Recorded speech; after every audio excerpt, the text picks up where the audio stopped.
Ladies and gentlemen, I'm alive. Let's go live.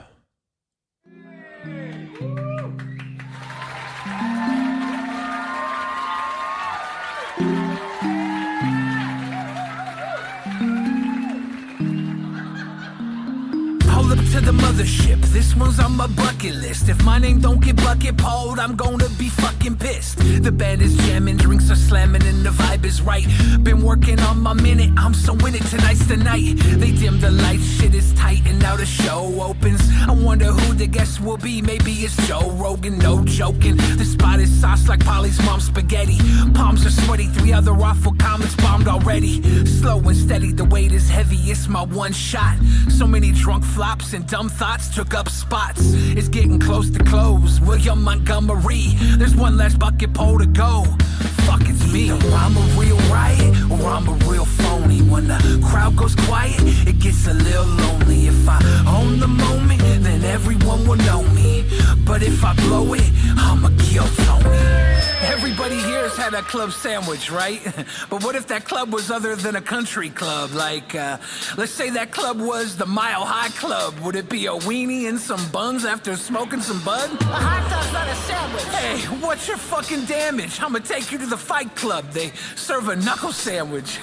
What if it wasn't a club but a clan? What the fuck you say, It bro? would be white meat on white bread with extra mayo. If it was a comedy club, would it have a funny taste? At an anti-mask rally, would they serve it open-faced? If it was a photography club, what would you say? Cheese? Is anybody in the crowd gonna laugh at any of these? At the book club, you can count on a Monte Cristo. In the 27 club, they'd probably just need a pistol.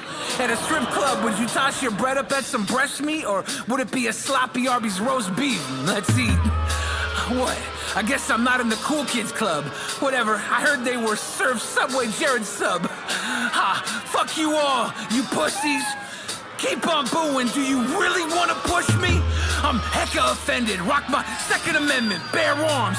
Getting busy, I'll go grizzly, no false alarms. Maybe don't come to work next Monday, Red Band. I'ma kill Tony, you don't know me, you're a dead man. Either I'm a real riot or I'm a real phony. When the crowd goes quiet, it gets a little lonely. If I own the moment, then everyone will know me. But if I blow it, I'ma kill Tony. Kick the door in, crowd roaring, I'm the strangler. I see Tony run off, he go hide behind his regulars. Drop a perk 30 into Hans screwball whiskey. Leave him kissing some sissy chick dudes all tipsy. Cam is in my face, screaming out gang violence. I hand his ass some pretty rocks and dude stays silent. The big red machine hits the scene in his thong. Luckily, he got distracted by Red Band's mom. Tony sees my shadow, asks, Is that David Lucas? nah, it's me, Tony. Time to face the music. Not a hack comic, I hack comics, let him have it. Head down, one swing, Gallagher, sledge-o-matic. Either I'm a real riot or I'm a real phony. When the crowd goes quiet, it gets a little lonely. If I own the moment, then everyone will know me. But if I blow it, I'ma kill Tony.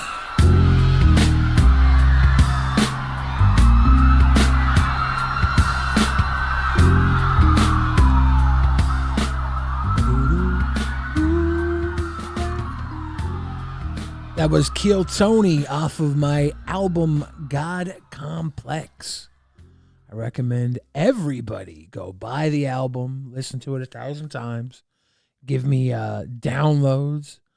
Oh, Aunt Bay Arias, what do you mean he bombed? Like he sucked? Yeah, he did not kill that crowd. There's a little news clip here about it. With only 8 days until election, polls are showing Vice President Kamala Harris gaining a slim lead on Donald Trump. Throw those polls out the window. Here we go. It's all about the votes at this point. The former It's all president about spent the some of votes. his valuable campaigning time rallying support at Madison Square Garden, where some comments about Puerto Rico from a speaker earlier in the night got some immediate backlash, a lot of criticism. Good day's Briella Tomasetti going to tell us all about it. Briella, what's going on? Yeah, hard to believe, Tan and Tashani, that it is the final stretch. The clock now ticking for both candidates to reach any voters who are still on the fence. They've spent most of their time, as you probably know, campaigning in battleground states. But over the weekend, former President Donald Trump tried his chances in a state Republicans haven't won in decades. Yep, New York. And last night, Madison Square Garden was the site of some very controversial remarks. We're going to defeat Kamala Harris, and we're going to win back the beautiful White House, and we're going to make America great again. With just over a week until Election Day, Donald Trump took a detour outside the swing states and made a stop at the Big Apple's very own Madison Square Garden, hoping to drum up support in deep blue New York. During his time at the podium, Trump talked about a new tax credit for family caregivers, accused Democratic presidential nominee Kamala Harris of failing to secure the southern border, and slammed her past support of the defund the police movement. And anybody who wants to defund our great police for even 1 week is not worthy of For being even 1 president of the week. United States. What may have For even 1 week. If you just defund them for even 1 week, you're not worthy of being president of the United States. caught even more attention, though, were these remarks made by stand-up comic Tony Hinchcliffe. Like, I don't know if you guys know this, but there's literally a floating island of garbage in the middle of the ocean right now. Yeah. I think it's called Puerto Rico. His joke was immediately criticized by the Harris campaign as the two sides compete to win over Puerto Rican and other Latino communities in key battleground states. Immediately criticized. By the way, I just want to say, if you're going to make a garbage island joke, you have to make it better than the one I made when I was live with JF Gariepi when he wanted to have his white nationalist nation. What did he want? It was he wanted his white supremacist nation, and I told him he should terraform Garbage Island, and he flipped. I'm saying I killed the Garbage Island joke when I used it against white nationalist JF Gariepi, telling him if he wanted his own white Wakanda, he should make it on Garbage Island. And he fucking got pissed. You could see he would kill me. He would have killed me if he was in the same room as me. He was pissed. That was a really good Garbage Island joke. This one, not so much. Read the room, Tony. I like how Tony went into this, I think, because he lived in California for the longest time. I think he just really thinks this was like the entire room was going to be racist. Like he's become a Republican through the eyes of a liberal. He's like, no, we're all racist, right? That's the thing, right? Like, no, because I remember when I lived in California, this is what we thought you guys were, and now I'm one of you. Shit. Puerto Rican superstars Bad Bunny and Jennifer Lopez announced their support for Harris via social media shortly afterwards. By the way, Bad Bunny, Jennifer Lopez, two very bangable celebrities. I'm not saying Tony's not bangable, but geez, those two are highly attractive. Anti-Trump protesters rallied outside the New York Public Library, holding up signs that read, "Workers hate Trump, Trump is a scab," and "No votes for fascists." Meanwhile, Harris campaigned in Philadelphia yesterday, addressing supporters at a church, a barber shop, a bookstore, and restaurant before making remarks at a rally there. We have the ability to turn the page on that same old tired playbook because we are exhausted with it. On Saturday, she was joined on stage by former First Lady Michelle Obama in Kalamazoo, Michigan, during a rally to kick off statewide early voting. No, she's showing us what a sane, stable leader looks like. Former President Trump spent the night here in New York. Today, he'll travel to Atlanta, Georgia for an evening rally. Harris and her running mate, Tim Walz, will spend the day in Michigan for a joint rally and concert series featuring singer-songwriter Maggie Rogers. President Biden, in the meantime, expected to cast his ballot today during early voting in Wilmington, Delaware. Why don't I know the name Maggie Rogers? Is that a famous singer? Does anybody know Maggie Rogers? You. All right. Oh, goodness. Briella. It's Monday morning. We're tongue-tied here, okay? It's early. Still early. Twin City in the chat says, I don't find it to be racist. It's a joke about a place that's a shithole. Puerto Rico is actually a beautiful island. Puerto Rico is a beautiful island. Beautiful, beautiful Puerto Rican people. If you want to make a joke about Puerto Rico, you better land that motherfucker. Because especially in New York City, that is a thick, rich Puerto Rican population. You better land that motherfucker if you're going to talk trash about Puerto Rico and New York City. Here is Tony's entire set. We'll watch Tony's entire set. Good condition. US inflation has hit a new 40-year high, increasing by 9.1% over the financial year. Authorities the fuck say is this? Trinidad Aragua, which has been linked with more than 100 Let's criminal fast forward. Comedian, roaster, and host of the Kill Tony podcast, Tony Hinchcliffe. I don't need to listen to the music going on in the background. Tony's walking out. He's like the first speaker at this event. He opened the event. It was the national anthem, and then Tony Hinchcliffe. Is Tony a MAGA guy now? Yeah. Yeah, he's a MAGA guy. Well, I don't know how long he will be. It seems like they're all denouncing his performance. Garden, how we feeling, huh? Wow, isn't this special? 17 years ago, I was sleeping in my car behind the Comedy Store in LA, and I'm proud to say this is my 4th time performing at Madison Square Garden, the most... One thing I noticed about a lot of the speakers here, they all show up and they all are like, I conquered something. I did something amazing. I am the American dream. I am the American dream. MAGA is very much about people boasting and bragging about what they've done. I think that's like the theme of a lot of the speakers. Like, I did this. I got here. And now I'm at Madison Square Garden underneath Trump's shadow. Like, Trump is here. You guys are all literally just stretching out a 6-hour Trump show. But I take that back. I think Dr. Phil spoke. Hulk Hogan. There was some solid openers. famous arena in the damn world. The American dream alive and well right here. This is very different than where I'm used to performing, though. I'm used to nighttime with people drinking, not so many babies in the crowd, and people that are obviously only here for Lee Greenwood tonight.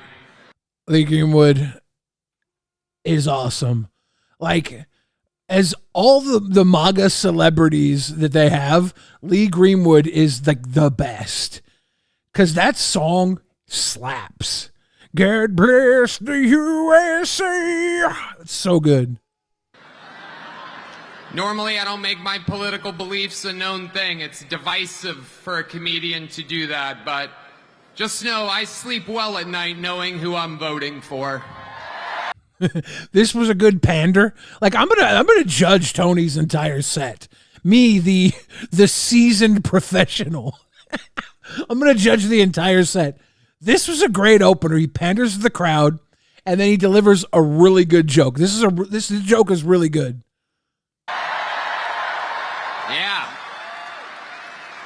Yeah. When I lay down and my head hits my pillow, it is a fantastic pillow, by the way. Like, the one thing about the My Pillow, even my mom loves the My Pillow.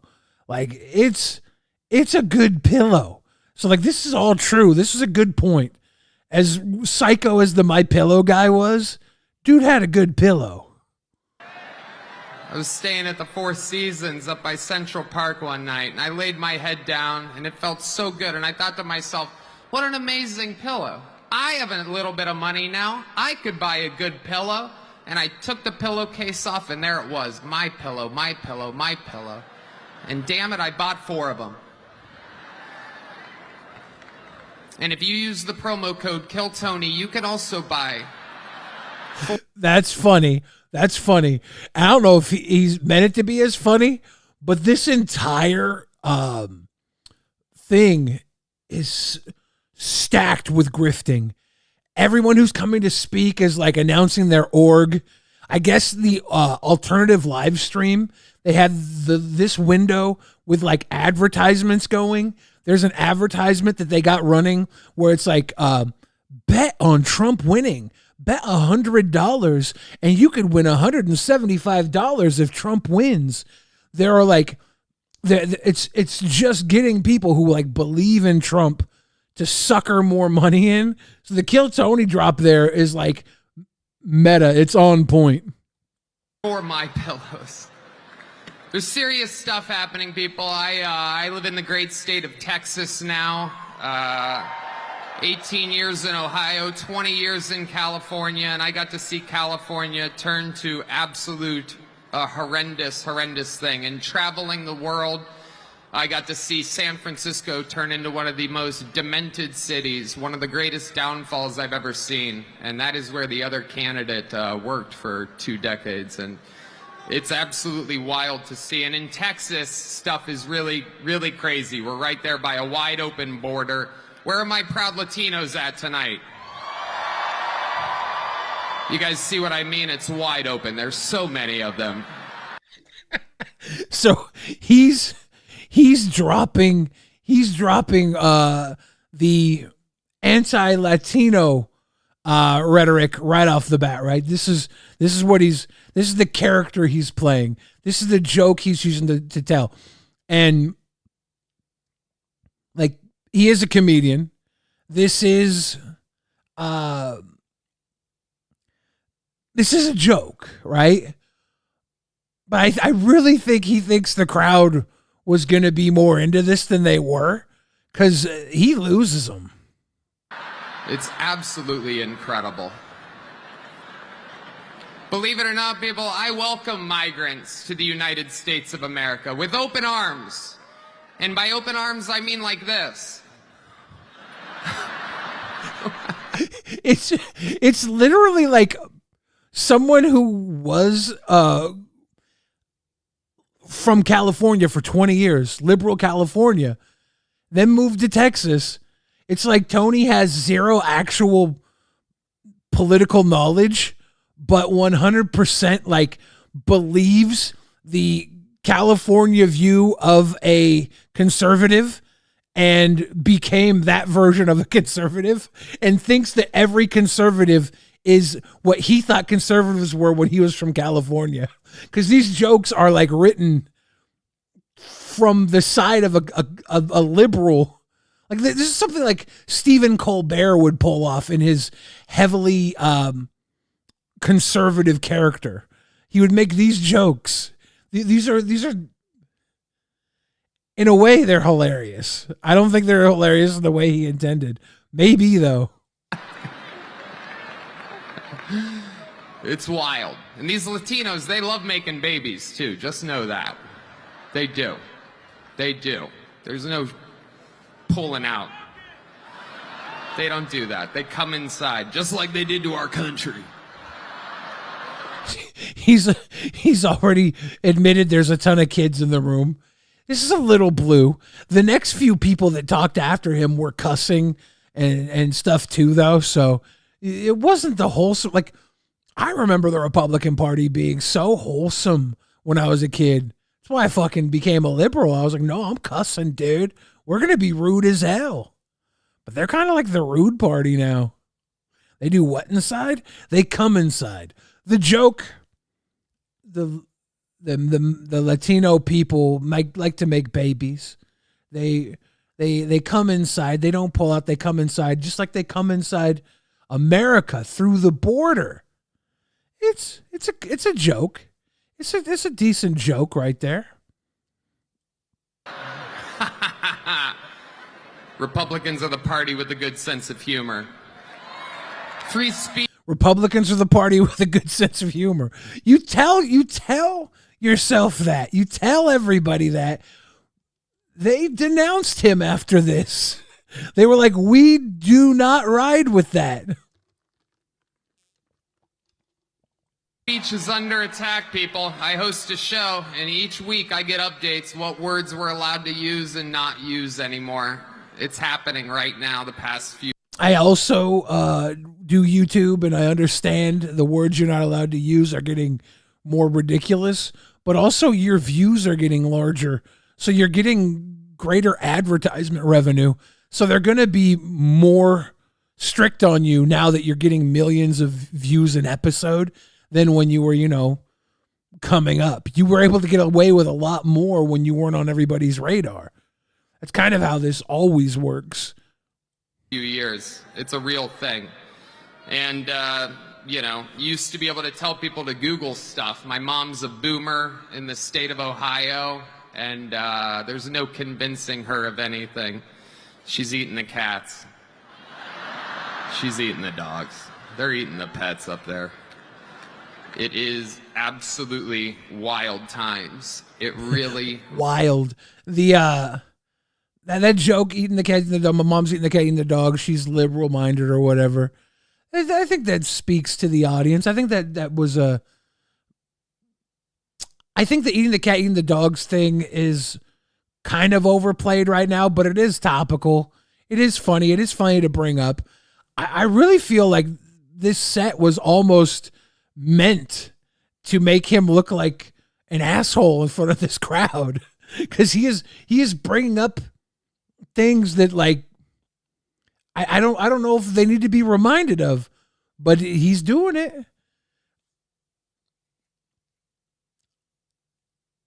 I'm like, his delivery, I'm wondering which side he's really on here. It's so funny to me. really is. And, there's a lot going on. Like, I don't know if you guys know this, but there's literally a floating island of garbage in the middle of the ocean right now. Yeah. I think it's called Puerto Rico. Okay. All right. Okay. We're getting there. Again, normally I don't follow the national anthem, everybody. This isn't exactly a perfect comedy setup. There's some people here. All right. Very good. All right. Very good. He's kind of like, he's taking his shots. They're not hitting. There's a Tony Hinchcliffe. When he kills, he is edgy. He is raw. Like when he was at the Travis Kelce roast, he came in and he was piercing. He hit after hit after hit. But that was the audience, right? I feel like you have to switch up a little bit. I feel like attacking the populace is ridiculous. He could have made jokes more targeting Kamala. He could have targeted Democrats directly. And he's just like going after a voting base. I like it. I have other policies that I think it should be implemented as well. Like me personally, I think football should be all year round. Yeah. So many great athletes. I don't know about you guys, but I think that Travis Kelce might be the next O.J. Simpson. That was a good one. That was a good one. So Taylor Swift is notably for Kamala Harris. So this is a poignant joke against a political rival, saying that her boyfriend is going to kill her. That's a pretty hard joke right there. That was a good one.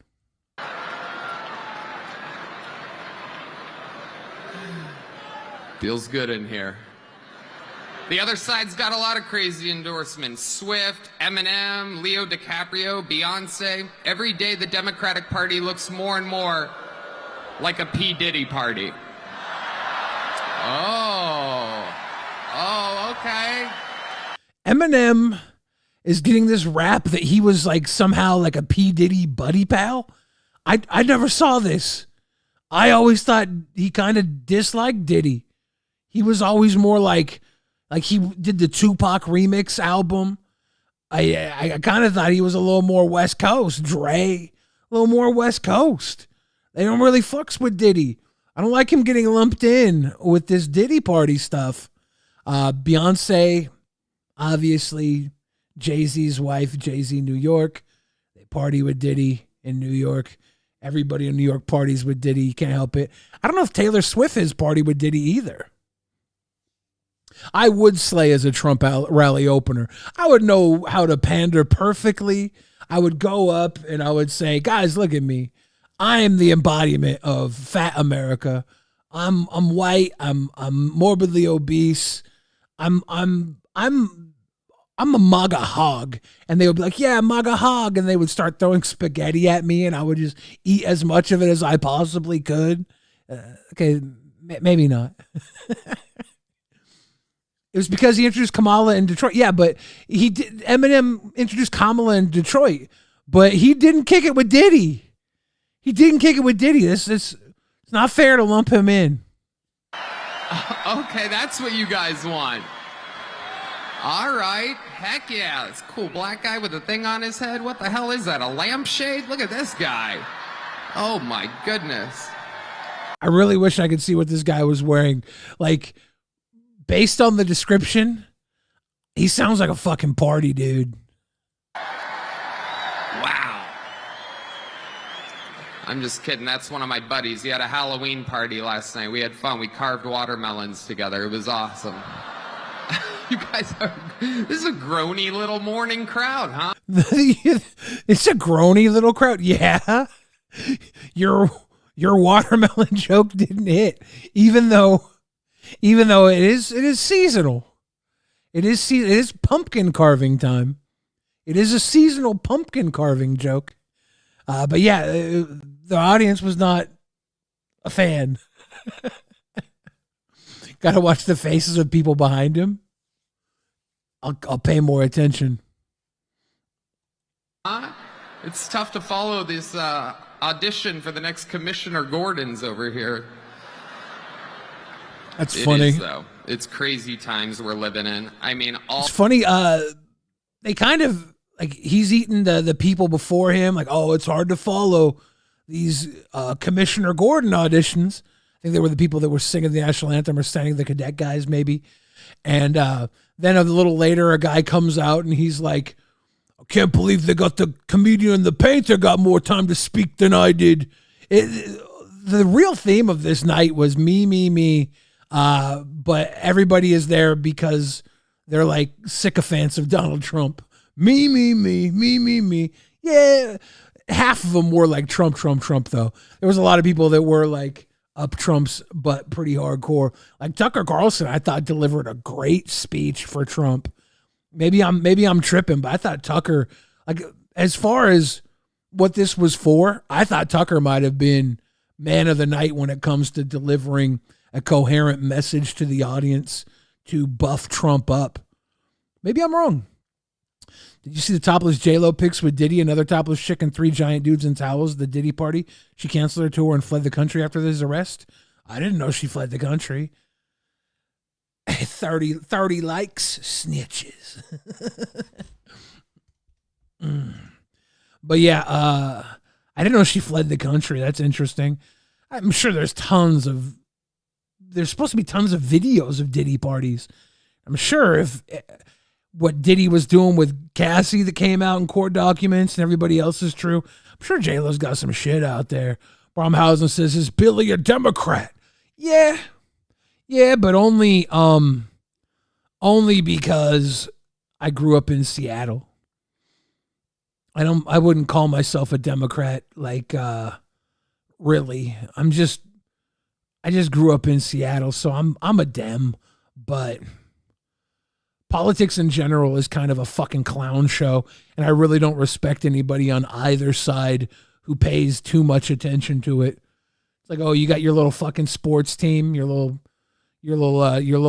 donkeys or your elephants. Cheer on your little donkeys. Cheer on your little elephants. You fucking goof. I think most political people are fucking goofy.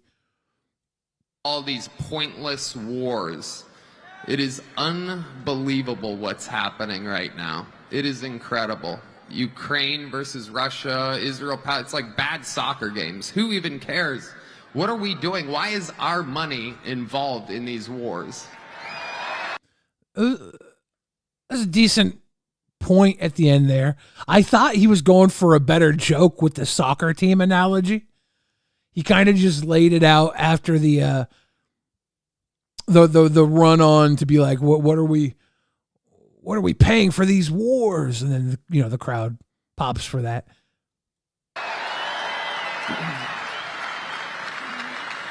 When it comes to Israel and Palestine, we're all thinking the same thing.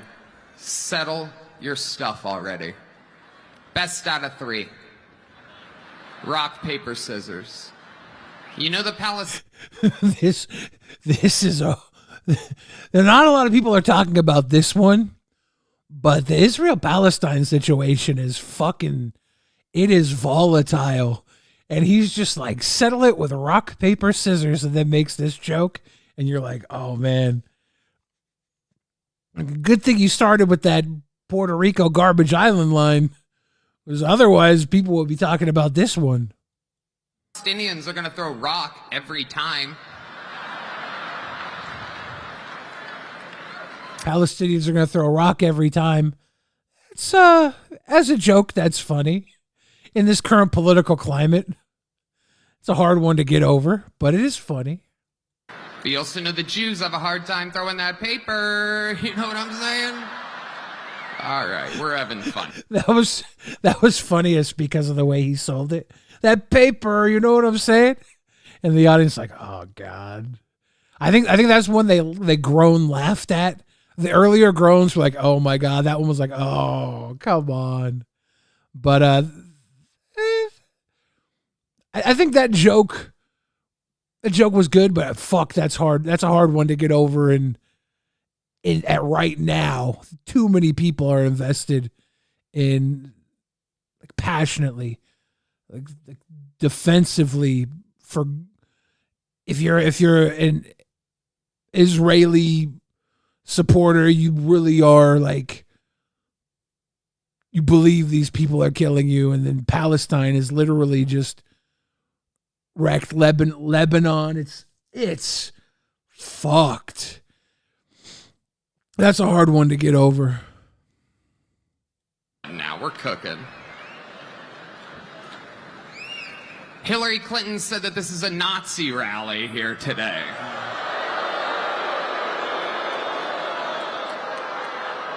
Can you believe that? For the most anti-war president of my entire lifetime, and she calls him Hitler. Let me remind. To be fair, J.D. Vance also referred to him as Hitler, America's Hitler. But yeah, the Nazi rally thing, I think, is a real stupid move from the Democrats to call this a Nazi rally. It's 20,000 New Yorkers filling the Madison Square Garden. These people don't think they're Nazis. They're not coming here to support Nazis. They're here to support MAGA. Call it what it is. It's MAGA. People believe in Donald Trump to make America great again, and there's a good reason why they do. Donald Trump is a salesman. He's been selling his image since the 80s. He's been pushing an image bigger than he is. That's been his brand since the 80s. He knows how to sell something. These people are buying into it. There's nothing Nazi about people who are looking for answers to a problem. I think that they're wrong in where they're looking for their answers. I don't think Trump is going to be the big savior that they believe he is, but I mean, I think this is America, so I hope he could do something, but reducing 50% of the population to Nazi supporters, that's how you make these people believe more in Donald Trump. Because they're like, I don't think I'm a fucking Nazi. They want to call me a Nazi because I support Donald Trump. You can't just have one choice and be forced to follow Kamala. That's not, it sucks that we have two choices. It sucks that there's literally Coke or Pepsi. This election, you could be a Coke drinker or a Pepsi drinker. That fucking sucks. But to say, no, you can't even have Pepsi or you're a Nazi.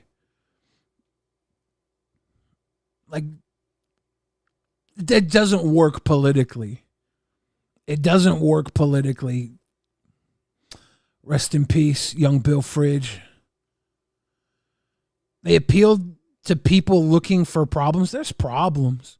There's tons of problems in this country. Like if you look at if you look at a lot of the things that the Trump platform is focused on, they are real problems. I don't know if he has real fixes to these problems, but there's a good reason why people would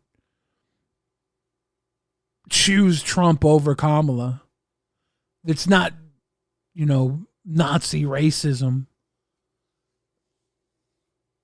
I'm not saying that's not there in certain areas, but I think there's a lot of cringe racism on both sides. Maybe the Dems are more cringe racist in certain ways, but Republicans, like these fucking jokes, they're not even landing. Even the Republican Party is like, no, we don't support these jokes. I don't know what you were thinking, Tony. But we'll see. Billy's going to say there's bad people on both sides. I mean, look, there are good people on both sides. These people are fucking Americans. They're starved. They're hungry. They're afraid. They don't know what their future is going to bring them. And they either have to choose between Kamala or Donald Trump. That fucking sucks.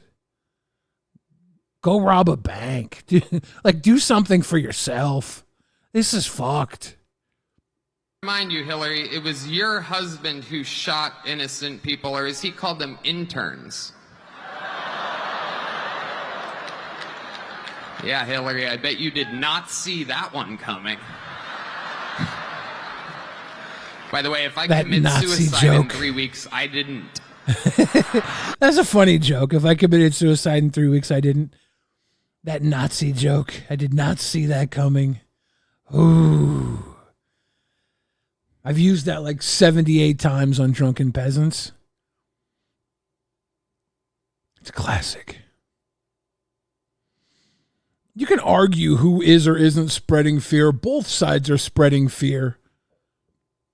Kamala is the fucking Antichrist who's going to, I don't know, let rapists murder your children.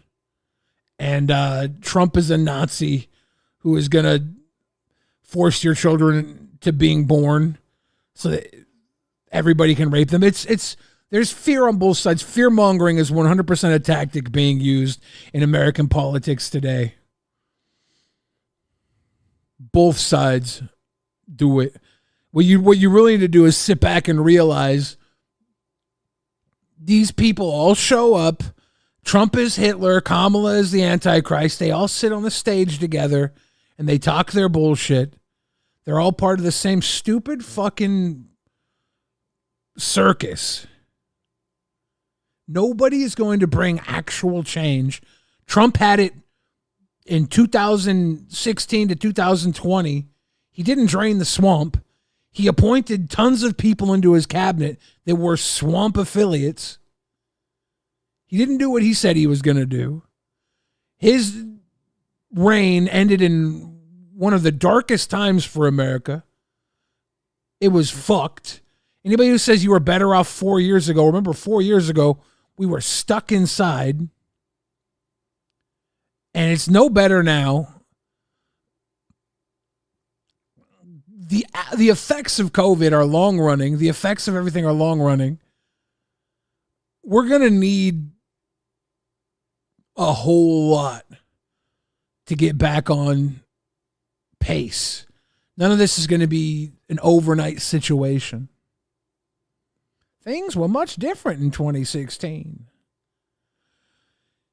Can we get enough people to write in Billy the Fridge? They really need me. They really need me. They need Billy the Fridge to be president of the United States of America. I'll save them all. I'll fix it. Billy will fix it.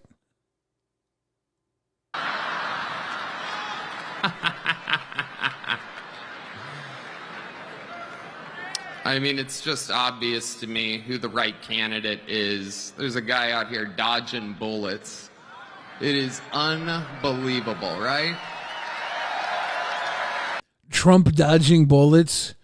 That was probably peak Trump when he got shot at. His ear was bleeding. That photo of him with his arm in the air, that was like the best moment in Trump's career. He took it right in the ear. Unbelievable. I thought about this. I don't know if you have. Coolest place to get shot.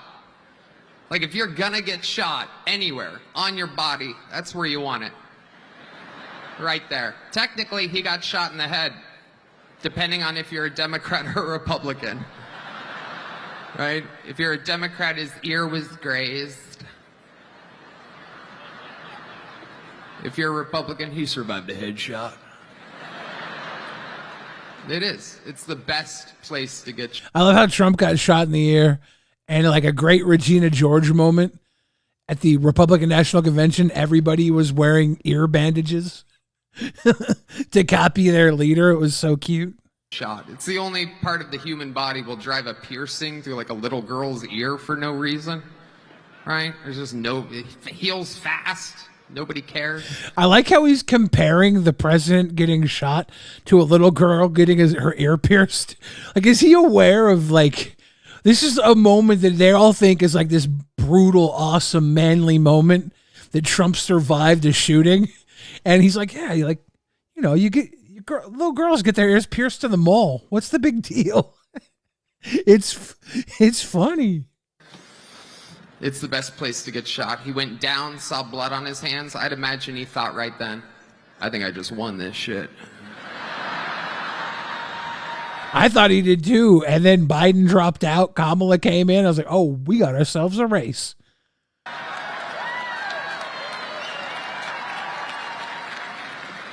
Stands up and says the most American words I've ever heard in my life. No. Before that, there was one more. Let me get my shoes. He really is like taking the piss out of all of this. Like, I really wonder if it's going to affect the swing state voters. They say there's 450,000 Puerto Ricans in Pennsylvania. 4% of Pennsylvania voting population is Puerto Rican. I imagine a lot of them were voting for Trump anyways, or for Kamala anyways. But just imagine if this pissed off enough Puerto Ricans to get them out to vote against Trump after this. What if he literally lost Trump the election because of this fucking stand-up bit?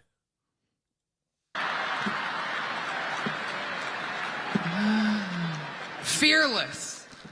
Perhaps still with an active shooter. He's talking like a guy that just had the best one-night stand of his life. Right? Like, where's my shoes at? I gotta get the hell out of here.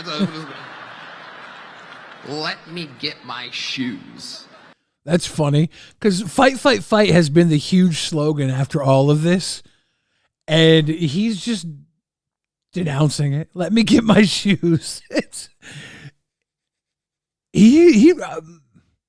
If he wasn't an agent, a sleeper spy, if he wasn't a sleeper spy to destroy this convention, damn. And then the fight. What he did was so cool. Bromhausen says, you're dissecting a comedian who talked before his speech. This really means nothing. Everybody's talking about it. We got vocal support from Ricky Martin, Jennifer Lopez, and what the fuck is it? Bad Bunny? I always want to say Bad Baby when I say Bad Bunny. I know Bad Baby was the Dr. Phil girl. Bad Bunny is the... Bad Bunny is badass. Like 40 million followers. If he gets young people to come out and vote because he stood up and said, hey, you know, vote Kamala, this was a major misfire, and it does mean something if the backlash hits. We won't know. We won't know until the election day. But there could be a wave that is meaningful because of this joke. That Biden got COVID. Oh, yeah. Go back. Look at the timeline of everything again. 3 days after that. That means that Biden, he didn't get that from hanging out with sick people. He was in a sterile room in the White House watching blood running down Trump's face as he pumps his fist. Biden's like, Bromhausen again, the pro-Trump supporter. I'm focusing on your comments because I know you mean well by your candidate, okay? You say people are changing votes because of bad comedy routine by Tony? Yeah, if what he said triggers the Puerto Rican population to come out and vote because Bad Bunny, Ricky Martin, and Jennifer Lopez stand behind Kamala Harris and they get young people out to vote, then yeah, that would change, not just change votes, but it would motivate people to vote. That's a real possibility here. People who weren't going to vote might come out and vote now, just be like, fuck that guy. Fuck that guy. That's possible. oh, God, no. It's true. It is funny that Biden got COVID after this. And I think Biden getting COVID was probably a good reason why he stepped down for running again. He's like, fuck, I can't. I think it might have aged him, you know? And he might have known that there's not 4 more good years left. You make that decision during COVID or whatever. Who knows? But that is a good point. He did get COVID after Trump got shot.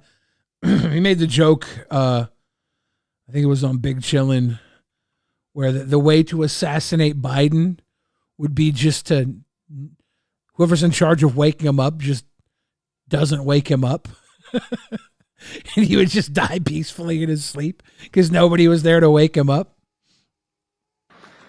Trump survived an assassination attempt and Biden got COVID. We vote next week. God voted 3 months ago. That was a good one. That was a good one. That was a good one. Like, you...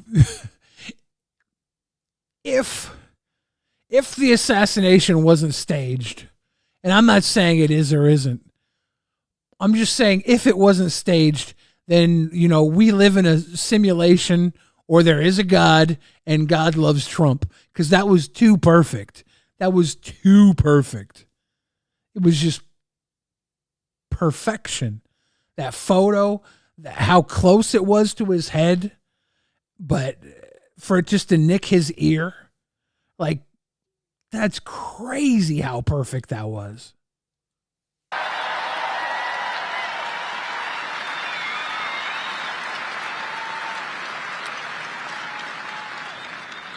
Another great Austin, Texas resident, Elon Musk, will be speaking here later today.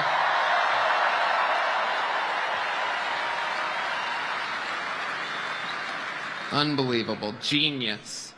You guys saw him shoot that rocket into outer space, the largest aircraft ever, fires it off into space, and then parallel parks it back to planet Earth.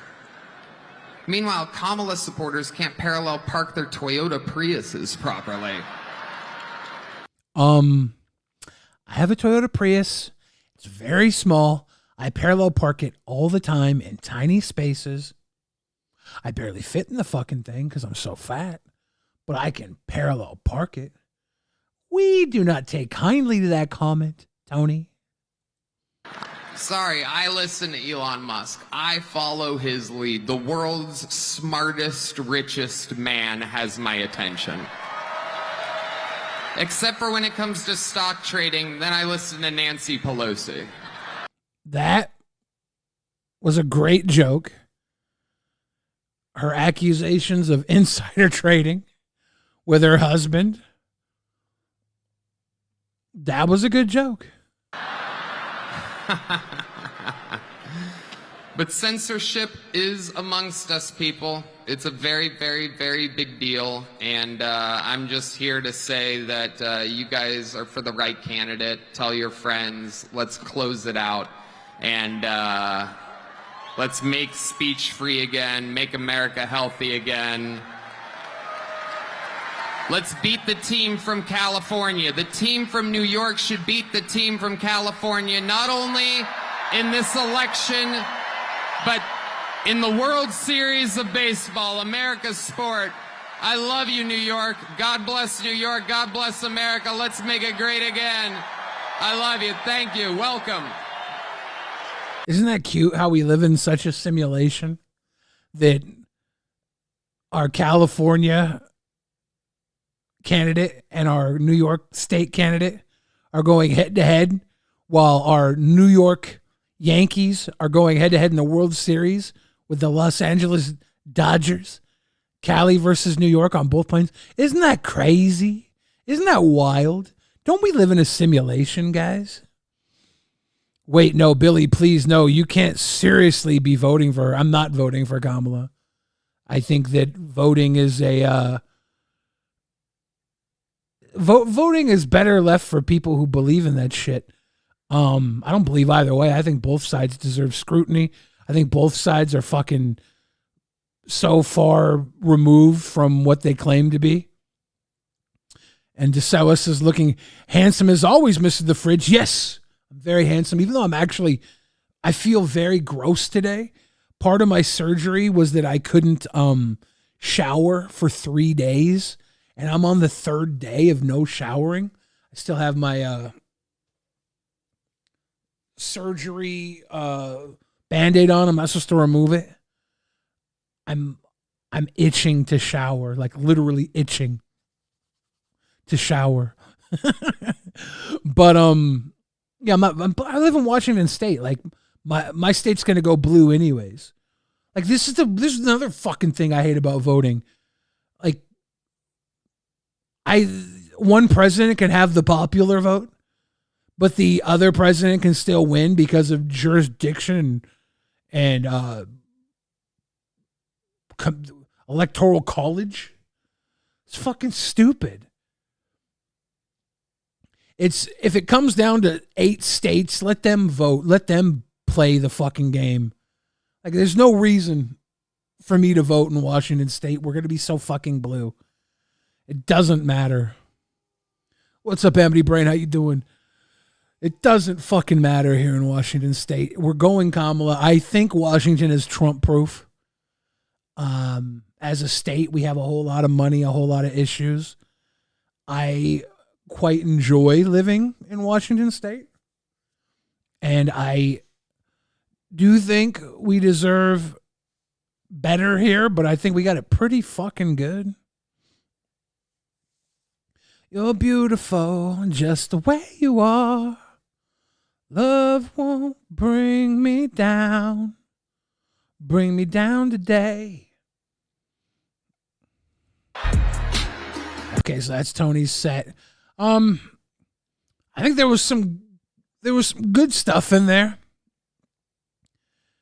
If he would have like this is the thing that kills me the most.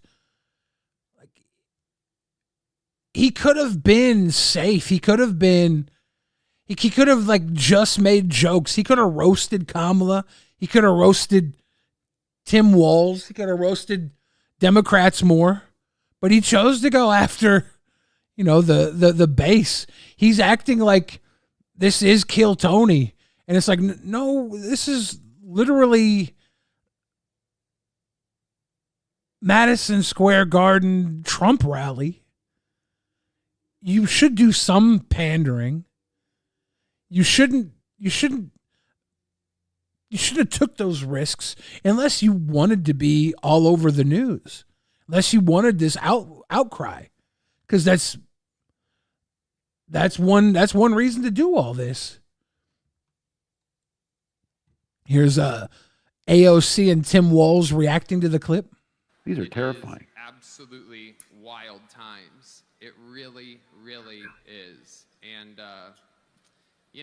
there's a lot going on. Like, I don't know if you guys know this, but there's literally a floating island of garbage in the middle of the ocean right now. Yeah. I think it's called Puerto Rico. Okay. All right. Okay. We're getting there. No. Who is that jackwad? Who is that guy? Actually, I think that's Tony Hinchcliffe, which is super disappointing. I mean, I don't. He's a comedian. Who was that jackwad? I like how Tim Walz represents like people who don't know Kill Tony, and AOC is like the casual Kill Tony viewer, and she's like, "Oh, that's super disappointing."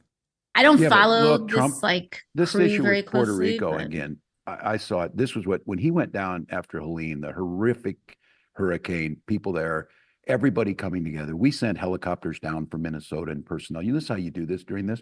And in the first hours, Trump complaining about the response. Does anybody remember how he responded to Maria in Puerto Rico? It was absolutely horrific. Down there insulting people, throwing it. And Trump said he wanted to speak to was it the president of Puerto Rico? And they were like, Trump, you're the president of Puerto Rico. Puerto Rico is basically the 51st state of the United States of America. We are, they're one of us, Trump. Look, I know that the folks who are on here today understand this. People in Puerto Rico are citizens. They pay taxes and they serve in the military at almost a higher rate than anybody else. Yeah. I mean, it's like super upsetting. Obviously, it's super upsetting to me. My family is from Puerto Rico. I'm Puerto Rican. And like the thing that is so messed up that I wish more people understood is that the things that they do in Puerto Rico are a testing ground for the policies and the horrors that they wish to, and that they do unveil in working class communities across the United States. And I need people to understand that when you have some a-hole calling Puerto Rico floating garbage, know that that's what they think about you. Puerto Rico is like a wonderful place with a lot of hardship. It's a fucking tropical island. My grandmama used to travel there all the time for vacation. She had this map of Puerto Rico up on her kitchen cabinet because she loved it there. She would always talk about it. I know tons of Puerto Rican people, love them, beautiful people. I think they have every right to be offended by this joke. I think the joke was not funny enough to warrant the backlash. But you know, it is what it is. Tony went out and did his set and tried to be funny and fucking bombed. He flopped. What sucks is he could have opened up this convention. He could have like played it a little safer. He could have made a garbage island joke that was like, you know, could have just been like, I can't make a better joke right now off the top of my head. He could have done the Diddy Island joke or something. There's jokes there you could have worked out. You could have went after the Dems directly with a joke. And you chose to go after a part of the voting base, which is like, okay, expect the backlash. That is exactly, like, that's just what they think about you. It's what they think about anyone who makes less money than them.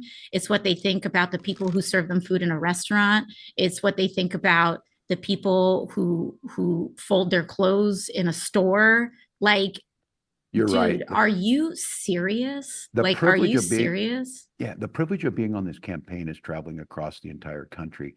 There are hundreds of thousands of Puerto Ricans across in battleground states that need to send them a message on this.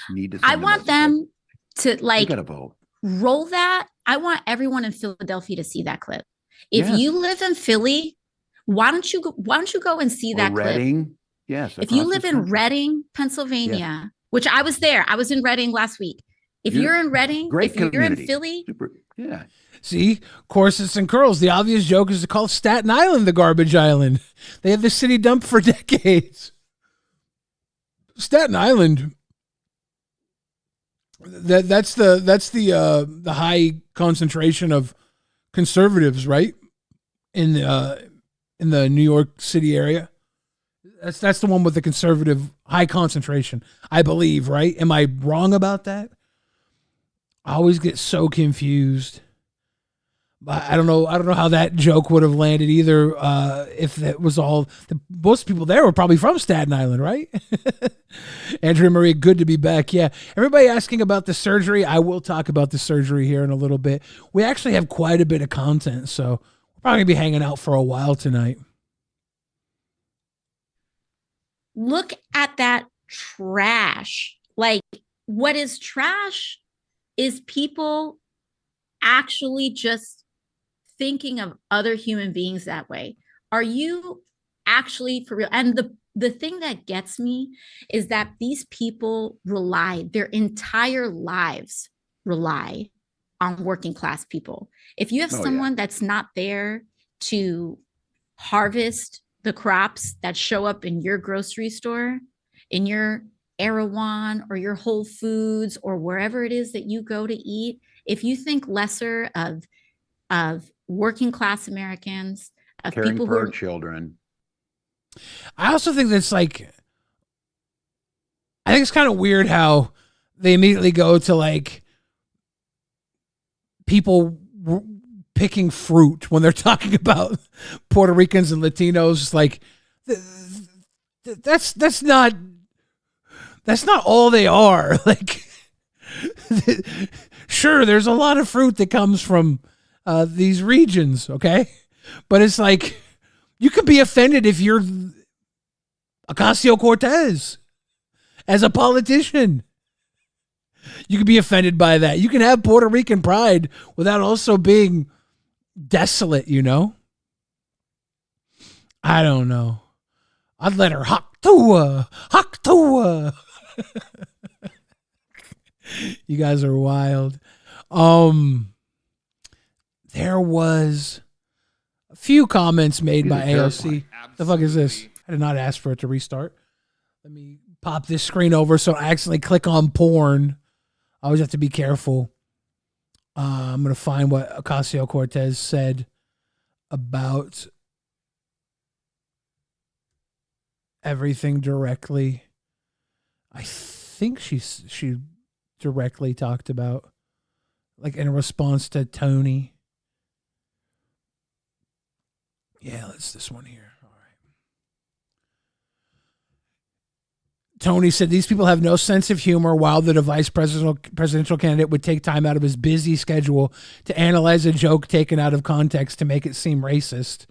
I love Puerto Rico on vacation there. I made fun of everyone, watched the whole set. He's saying watch the whole set. We watched the whole set. You made fun of everyone, but not all jokes are created equal. Some of those were better than others.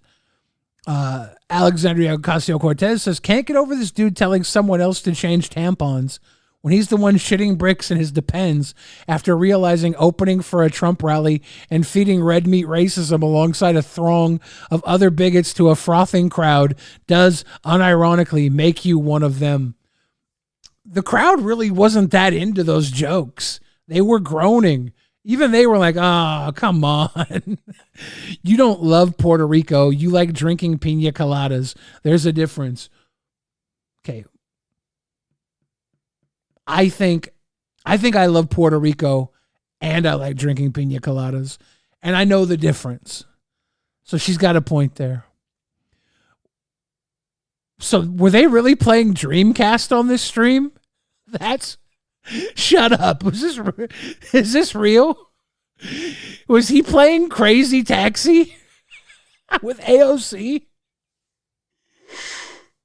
This is my favorite thing right here, actually, about this entire mess, is now I'm seeing AOC and Tim Walz playing Crazy Taxi. So, hey, I've got to go, but I wanted to try something if you think I can, since you got me on here. I asked my team. back in the old days, I had that Sega Dreamcast. They had kind of I don't know if it came, your folks on here could probably tell me. It either came before or right after Grand Theft Auto, which I thought was a little, might not be. I was teaching school. I thought that's a little bit harsh. So there was a game similar to it, Crazy Taxi. And oh my you gosh. drive around. I don't know if you've ever seen it. Yeah. I'm going to come on here in a minute. Here we go. You want to make some crazy money? Hop on in and play Crazy Taxi. Play this thing. Go ahead and pick. Okay, so Oh here's my the deal gosh. too. You can pick these characters, and if you get really good, I found this out, and it might be the coolest thing that I've had happen to me. There's a character of me in there. At some Are you point. serious? Yeah, I'm terrible. I don't know the controllers on Xbox, but I just wanted to try it once with you. Oh my gosh. I got to go pick these people up. Get in, dude. And here we go. And then you, JD Vance plays Magic the Gathering. Tim Walz plays Crazy Taxi. Damn. You got to drive them to their destination. To the cable Out of the car way, stop. man. Oh my gosh. This is like Is New this York how you drive in taxi. real life? Or is that a smart ass? Is that a smart ass comment about New York? Oh no! There we go. Yeah, see, sweet. Dude, Okay, hold you're on. good. I'm not bad. I'm not bad.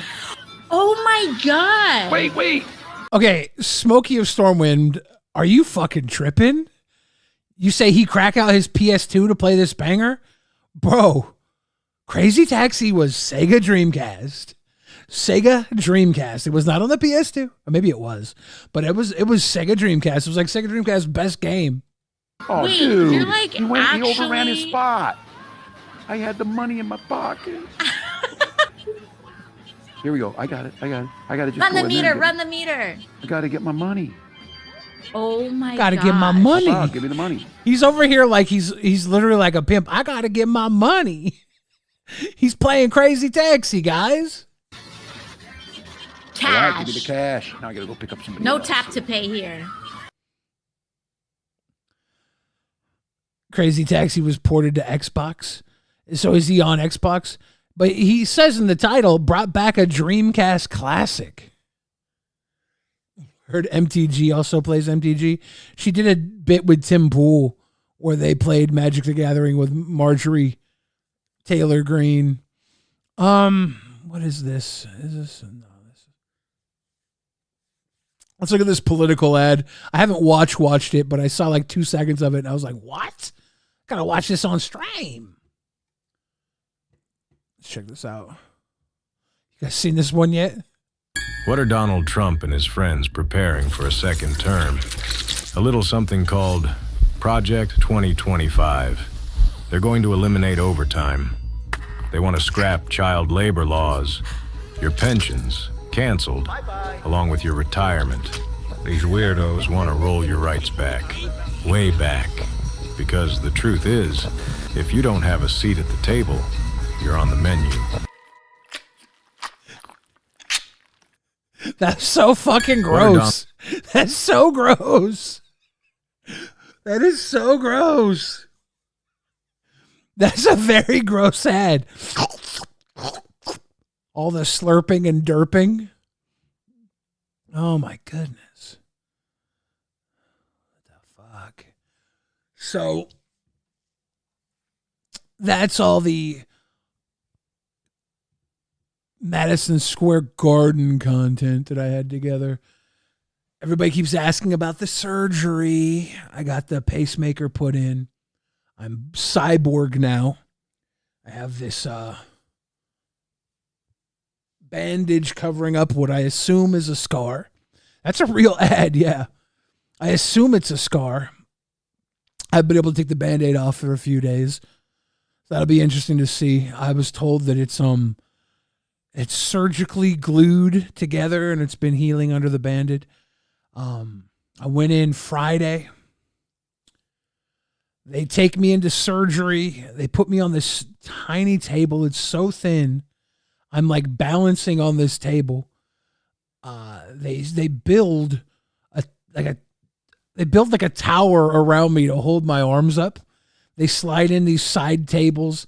They lay down foam cushions under my arms. They take my legs, they like double strap me in at the ankles and at the thighs. So I'm like stuck in this operating table. I'm just like very well packaged. They put the breathing tubes in my nose. They put the goggles on. They start pumping,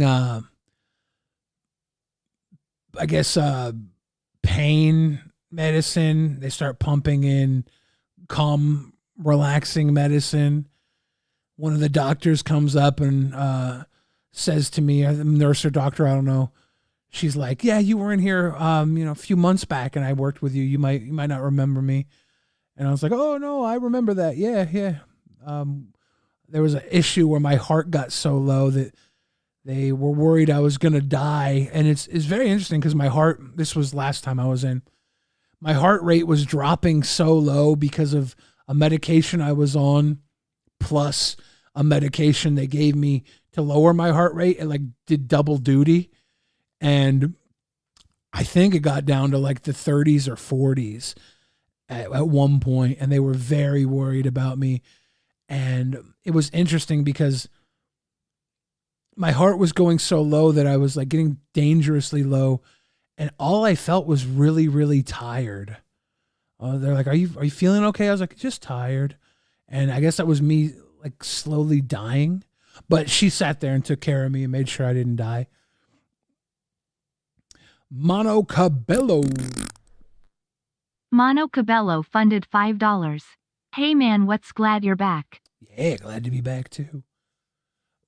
But she was there, and her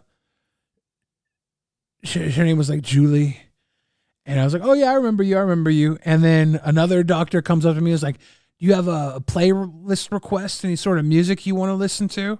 And I was like, "I'm pretty much open to anything." And then another doctor was like, "Yeah, just not Julie's playlist." And then Julie she's like, "Oh, come on." Like she gets like defensive. And I'm like, yeah, I want to hear Julie's playlist. And I'm about to get cut open. I'm all wrapped up on the table. And I go, "So then I can make fun of it too." And she's like, "Oh," getting pissed off. And I'm thinking to myself, what if she's the one that is going to be in charge of my life, and because I just talk shit about her musical choices? What if I just made a fatal mistake? I'm like strapped into this table about to go down. So I'm like apologizing to Julie. They're like getting into surgery. They start pumping anesthesia into me. Mono Cabello, welcome to the Donut Nation. Baby. They start wrapping me up. I see like, I don't know if I have the glasses on. I'm getting really high. I'm getting anesthetic. I think they put like a sheet over my face or something. I noticed like I can't really see anything. My auditory and everything is really muddled. Like I'm very high, and it feels like I'm almost going through like this scene in Interstellar at the end where they're going kind of through time and space or whatever. I'm kind of feeling that way. It was reminiscent of when I was on salvia. I was some hallucinogenics of feeling a little bit, but I could hear the music playing in the background, very calm. I could hear the doctors talking with a muddled echo as they were working on me. And I start feeling like them carving into my shoulder. I'm pretty sure they're like carving into my shoulder at this point. I can't see. The lights are all very bright, but I have like different colors above me. I think it was like blue at one point. It might have been like a blue sheet they put over my face. There was white at one point. Then I remember it being orange. That might have been my eyes closed and the lights being so bright that I was looking through my eyes. And I'm listening to everything. And I'm just kind of like sitting there patiently as they're operating on me. And then I think I like said something like maybe I apologized again to Julie for talking crap about her playlist. And I remember saying something like, "Thank you guys for taking care of me." And they're like, "Oh, Billy, yeah." They start talking back with me. And I think they were surprised that I wasn't out from the anesthesia. So they upped it. And then I was out after that. But like, I swear it felt like a good hour or so. It could have been 10 minutes, could have been 2 minutes because I was so fucking high. I don't know. But all that was going on. And then finally the anesthesia went up and I passed out. And I woke up 5-6 hours later. The surgery had gone a little extra long because they were having issues connecting the wires to getting them to stick to the heart, I guess. I don't know. I don't know. I don't pay attention. It was successful. Everything was successful. I got out.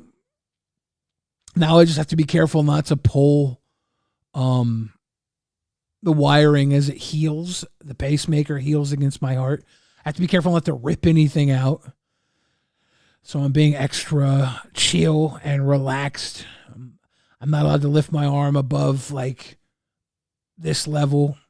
I'm not allowed to reach back with my arm. I'm not allowed to reach upward. I can't carry anything more than 10 pounds. And as long as I do that for like a month or so, everything should be good. I'm worried I'm going to pull out a cord or something because I'm just a silly Billy who does stupid stuff here and there. So I'm being very careful, but that was the surgery. Everything went well. The last few days I've just been resting, sleeping, relaxing. This is the first time I got to sit down at the computer. Figured I'd get up and do a live stream with you guys, check in, watch some of this stuff. Lithius with the get well, bro. Lithius funded $30 Australian and 99 cents. Get well, bro. Thank you, Lithius. Appreciate you.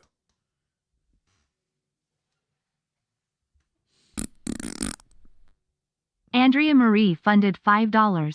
Super glad you're not dead, man. Me too. I definitely could have been Dead Man. Worst superhero, by the way, Dead Man. Did you get a bottle of Vicodin? I got no good pills. I got nothing. All I got is some Tylenol I've been taking. I do have a bit of a piss coming on. You guys want to bear with me? Hey. Revolting Machine donated $10. I command that you continue to get better, sweet boy. Glad your surgery went well. Yes, Revolting Machine, thank you. I'm definitely on the better side of this thing. I was a little worried beforehand, but they took care of me. Everything went very well. I think I'm going to play a little video. Oh. Seth Looks donated $20. You better not get better soon, boy. Oh, I'm going to get better soon then. Tell me what to do. My oppositional defiance means I'm going to get better. Thank you, Seth Looks. I'm going to play an old video, I think. While I go piss. You guys ready for some Bill Fridge Theater? Hey, Scaris, there's something I've been meaning to tell you. This is the perfect time. I moved to LA to be close to you. These hoes ain't loyal. Billy the Fridge!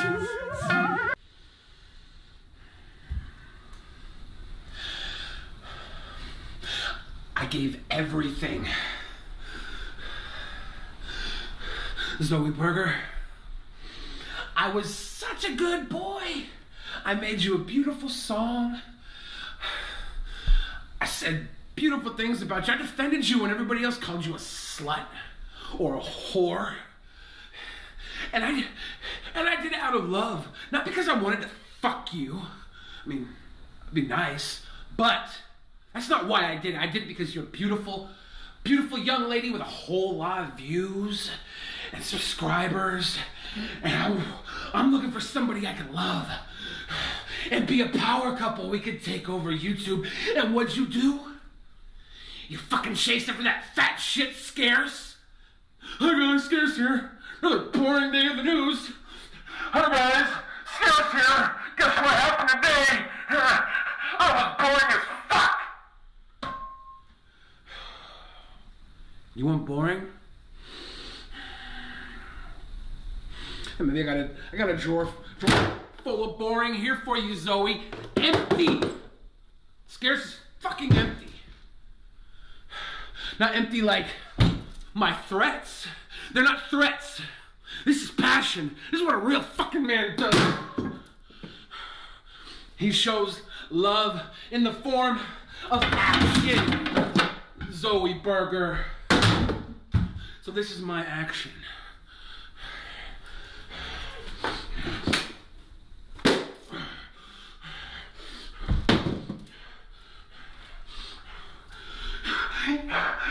You're a fat shit, Billy.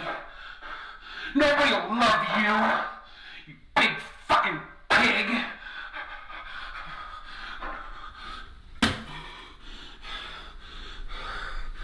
You know what? Maybe that's the case. No, fuck that. You're gonna love me. That glass, Zoe, represented my love for you, unbroken.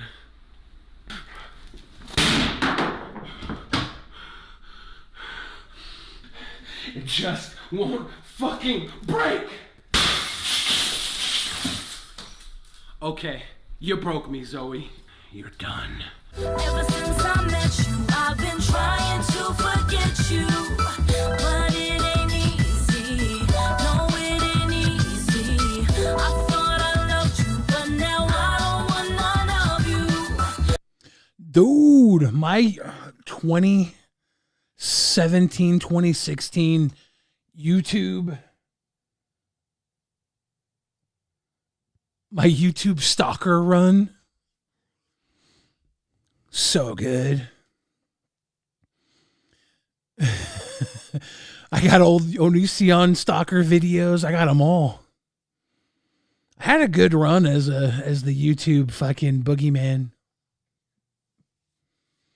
Oh, let's see what we got. You guys watch the fish tank stuff? Damn, I had a clip. Let me see.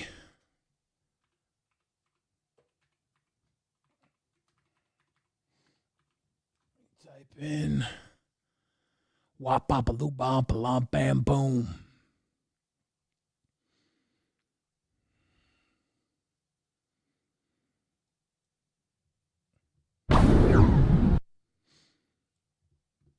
The official trailer for Fish Tank Season 3.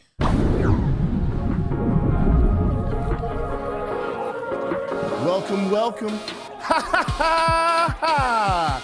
To Famous House. Everything you see before you is yours. This is crazy. This is crazy. I'm going to be a big star. Let's go. Hop 2 on that thing. I'm 22 and I like to have sex. I don't know how to read. Hey, you. Yeah, you. Watching the screen right now. Come on a little trip with me, Jeremy Gold, alias G. We're going to see which one of these guys has what it takes to walk away with $5 grand. With $2,800 after taxes. With nothing after we steal from you. When I'm in the bathroom, you leave me the off. Stevie's a straight for that, and he knows it. When I'm in the bathroom, leave me alone, dude. Come on, bring it on. 15 people competing to be my protege. Who's gonna get famous? Who's gonna be left in the dust? I'm here to party and get I am hurting for a squirt. Did she really just say that? Are you ready for your 15 minutes?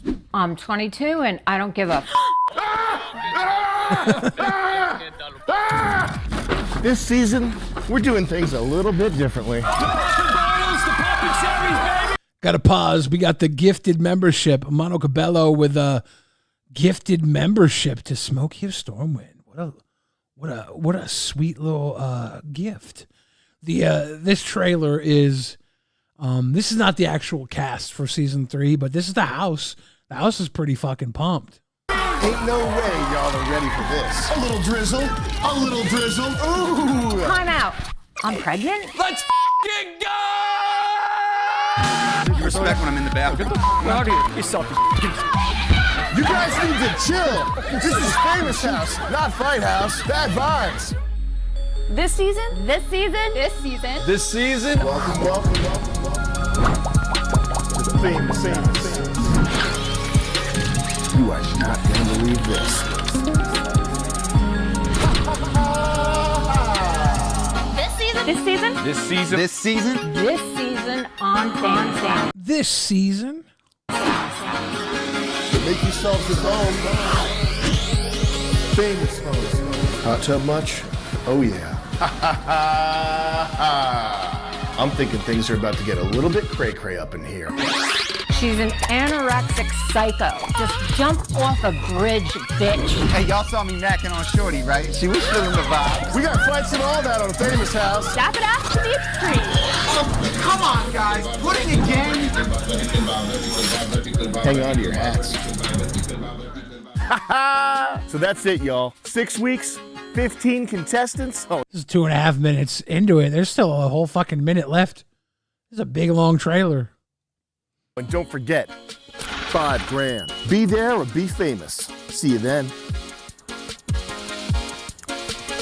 By the way, it's Fish Tank Season 3. It's not Famous House, it's Fish Tank Season.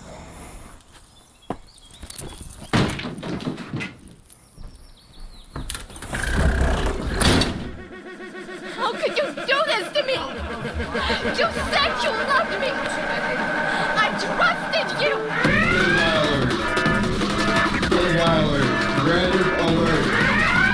So all the fish in season 3, this is the story. Guy plays a douche very well. Yes, the fish in season 3, they don't know that they're being live streamed. They know they're being recorded. They think all the TTS that comes through is an advanced AI that is following their moves and talking to them. So they don't know that like there's people watching live. Most of them seem to be like LA wannabe actors, actresses and models and shit. I don't think they know. It's not called Fish Tank to them. It's Famous House to them. And they're playing this big influencer house bullshit. Hey, guy alert.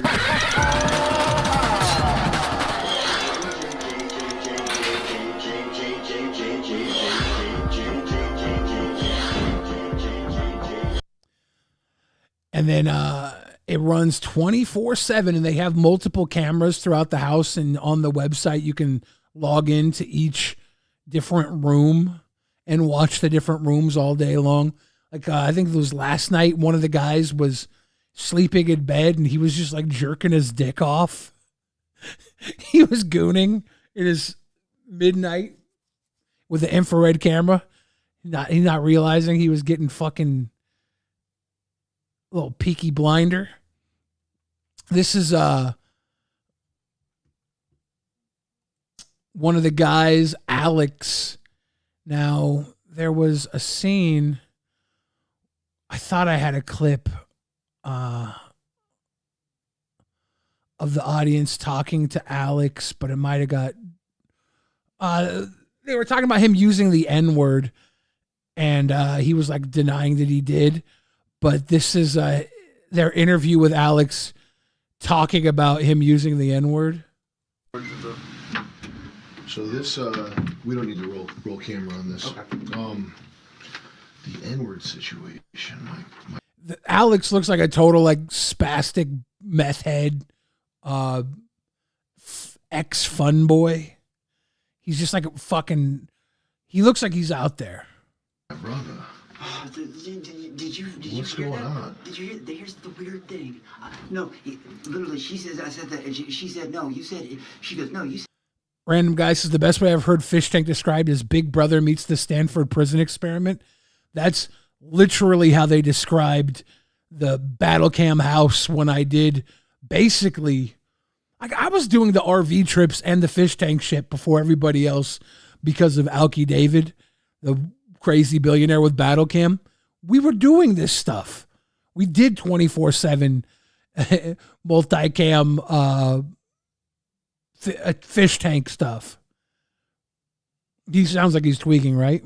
And she literally said, you don't notice that she's like laughing and hugging me today?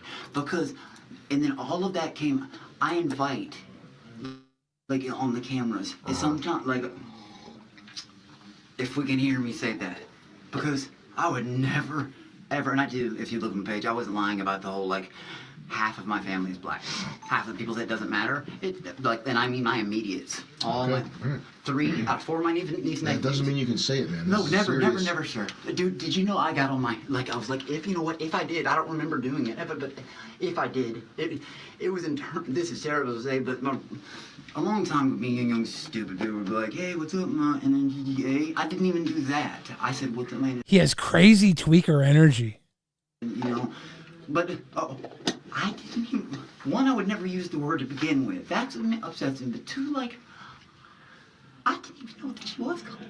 I didn't even know, but another question. That doesn't matter. But because sorry. What is the fish tank thing? Why do you know what that is? We stopped that yesterday. But why do you know what it is in the first place? Oh, we were told someone. I remember.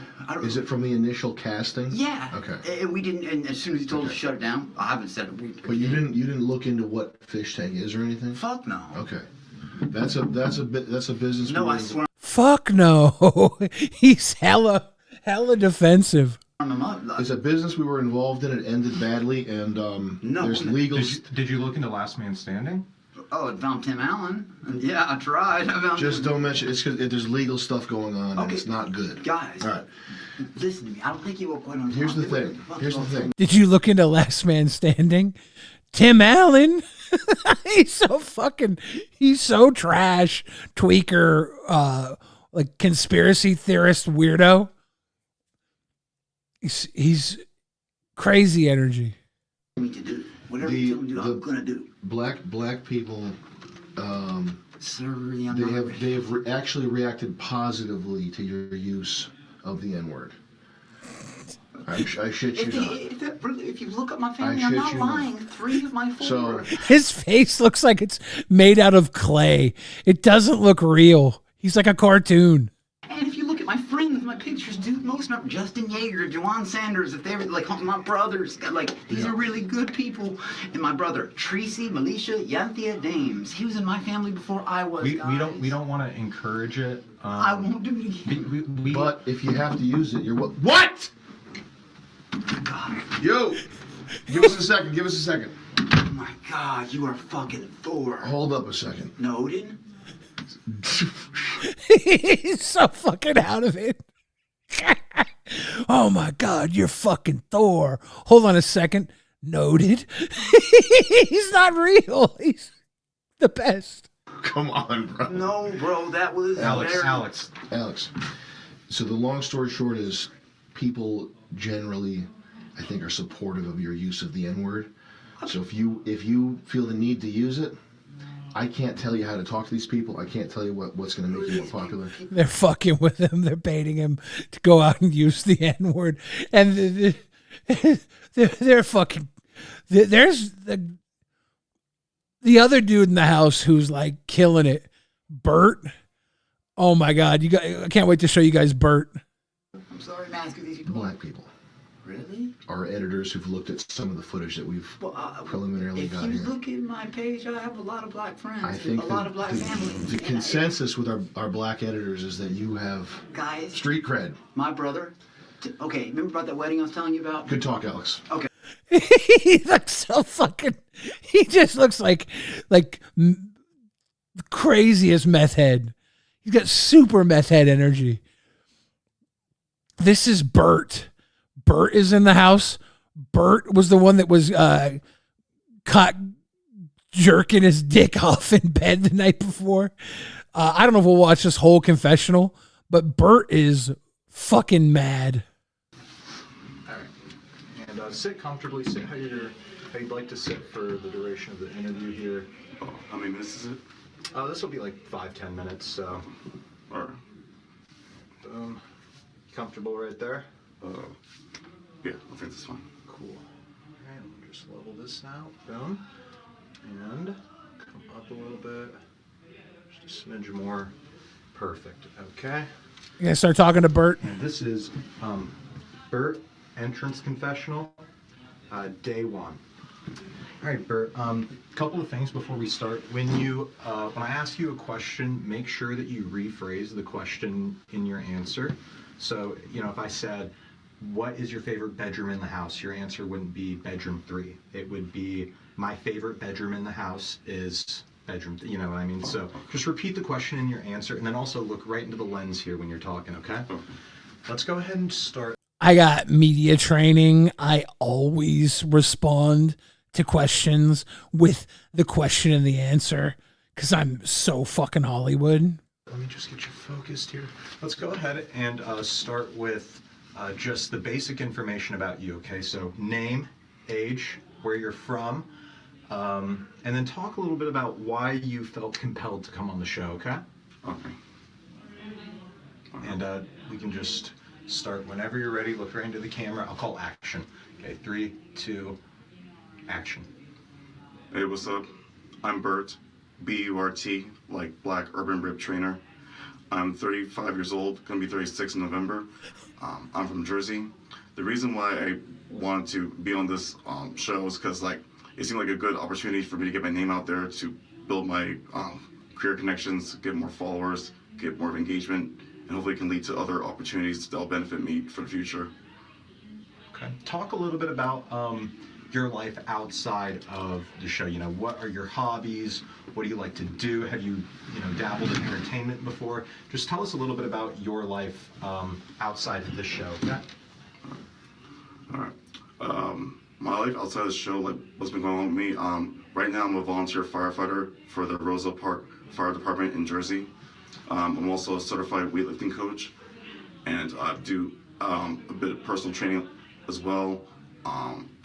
The hobbies I like to do heavyweight boxing at the gym. Bert's a boxer? And I've done some fitness modeling, a few acting projects, did some short scenes here or there where I played like a cop, a killer, and other various unsavory characters. So what I plan to do for the future is continuing with my firefighter training, hopefully become a certified full-fledged firefighter. A man's a firefighter. Continue the weight training, the heavyweight boxing, and ultimately make more of an effort to pursue a career in acting so that I can really put my name out there. I gotta pause this. I gotta play a clip of his acting. Bert fucking kills it. Are you ready for this? Are you ready for this Bert acting?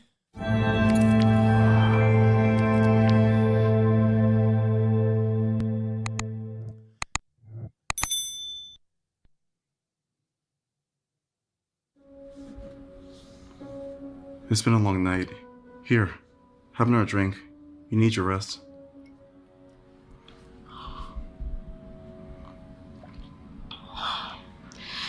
The detective said the first 48 hours were the most important. Half the town's out there looking for her. If she's out there, someone will find her. Bert, by the way, looks very good on screen. Bert has a great look. I love this set. The purple behind Bert with the green flowers. Very, very well done. Whoever dressed this set, love them. You're no good to anyone if you pass out from exhaustion. You know what? You should go upstairs, take a bath, get some rest. Doctor's orders. Okay. Doctor's orders. And Dr. Bert is in session.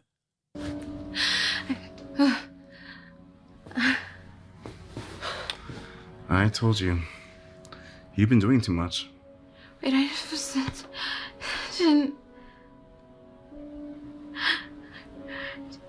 Did you? Drug you? Yeah, I had to. It just makes this part easier.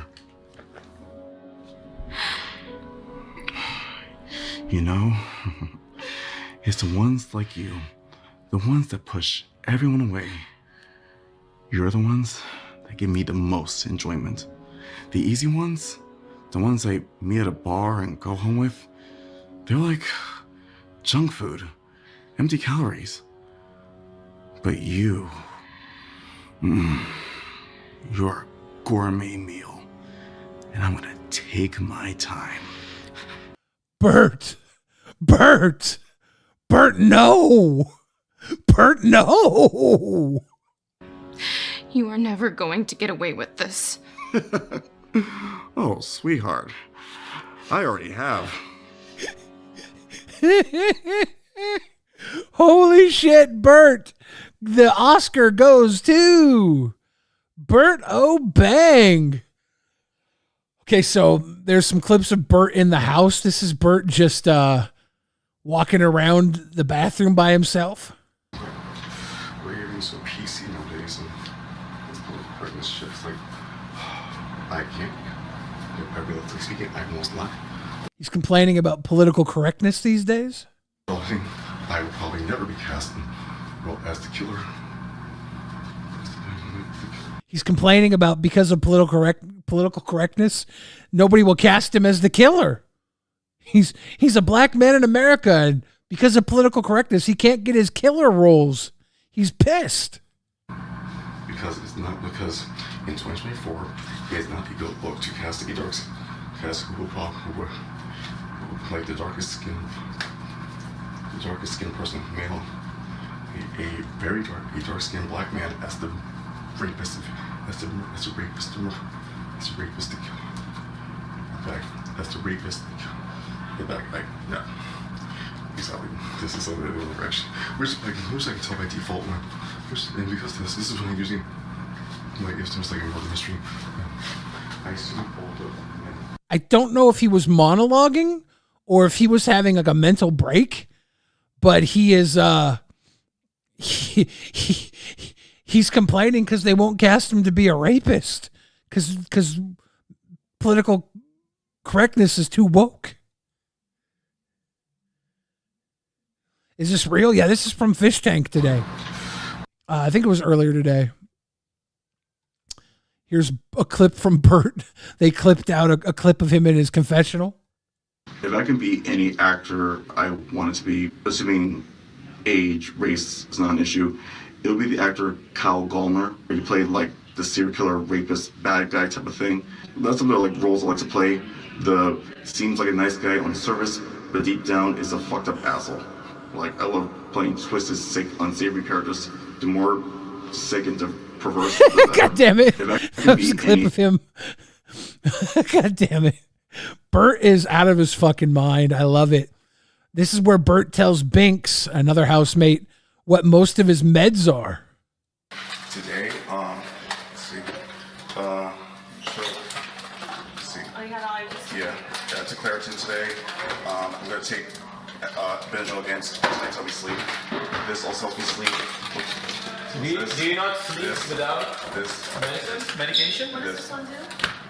That's for dopamine to help give you a boost in energy and mood. And there's different types of tones for like headaches, you know. Do you see all those bottles on the counter? Bert has a buffet of pill bottles. I got drunk and shit last night. No, I didn't want to get This is NXT for liver support. I only have one bottle of this, but I didn't anticipate how many drinkers there were, so I just like, fuck, I should have got more. That's not that fast. Where is the Uno now? See where it is. Here? Oh yeah? Yeah. Bert is heavily medicated. Bert is walking around either monologuing, best case scenario, or crazily talking to himself about not being able to play rapists in movies. Bert is a factor. I hope Bert is going to be the star we all hope he is. But would the shorties have access to this? Over the shorties. Oh, they won't. You're right. Yeah. Oh, wow. Then we keep the house. That's really good.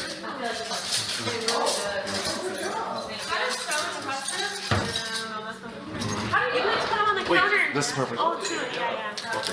What's back here? What's this? What's this? Oh, Ziploc. Oh, we can just leave it somewhere over here. I wonder if somebody's going to steal Bert's pills. That will start some shit. I think you dropped every one. So,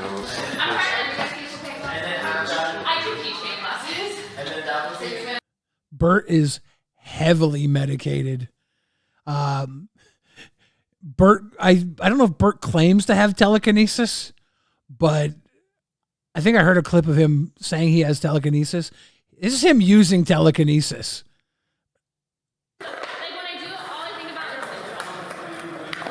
So he's walking around the house. They were supposed to find candy that was hidden in the house, and he's been on a hunt for candy. But this is Bert using telekinesis.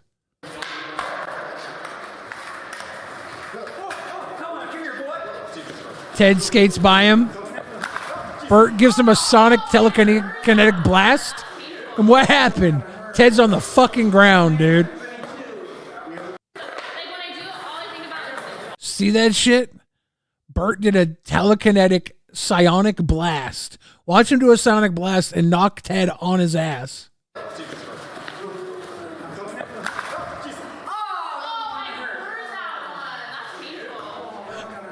Wow, Bert's got magical fucking powers. This shit's wild. Apparently, Bert has business cards advertising that he's a dom top, and one of the girls found his business cards. Business card. Daddy Bert, stop. No, you gotta flip it around. Flip it around. He's a dom top. So. Let me see this. Yeah, just give me 2 copies. Oh, this is my room. God. Yeah, you should bring Do it. you give this to women? Yeah, he does. Is that why is this the most professional but like greatest thing ever? I wish all guys had this. No, he gave it to men and women. I'm saying like if I think God just You know what dom top is? I mean, you don't have to. You don't have to get into it if you don't want. Oh no, no problem. I mean, he loves talking about I fuck chicks, I fuck dudes, and anyone in between. Yeah. I mean, I'm not really hung on things like gender, ethnicity, age group, body type. Bert fucks chicks, he fucks dudes, and anyone in between. My guy Bert is a dom top. He don't give a fuck. I mean, at the end of the day, a good fuck's a good fuck. So that shit be damned. I love all the queer. Yeah, I A good fuck is a good fuck. Is that on the card? Is that on the business card? I said I love dark men. He gonna tell me good to know. I said no, I'm engaged, but nice body though. Let me see this. Oh yeah. Oh shit. I'm gonna get more of these. For you Oh guys. wow, there's Yeah, 35 years old, 6 feet. 36. After we leave that shit. Nice. Yeah, you never know. Just make your own class right now. So part of the fish tank website is they have all these cameras throughout the house, and you have to kind of like click through and follow through. And this person is clicking through each room while Bert's running around. Because he really wants to get his dick size. You put your IQ on here. Yeah. Actor.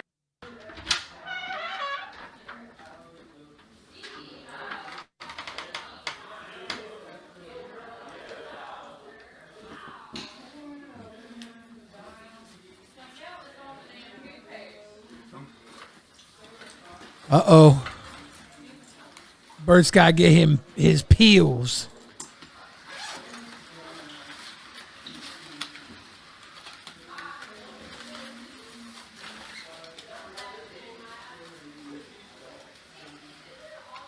Got them peels, Bert? Oh, he's getting more cards. He's got to pass out cards to all the girls. I'm passing them out in case like anyone gets eliminated early on. I still want them to be able to reach out to me.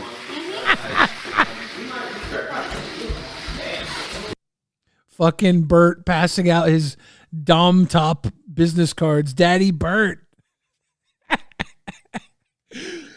Oh, so I think the show's been going for like 1 or 2 days now. It's kind of fire. I don't know where it's gonna go, but there's enough cracky people, wacky people killing it. I'm sure we'll keep up to date with Fish Tank season 3. We got a bunch of other stuff to watch. Let's see. How about we go right here?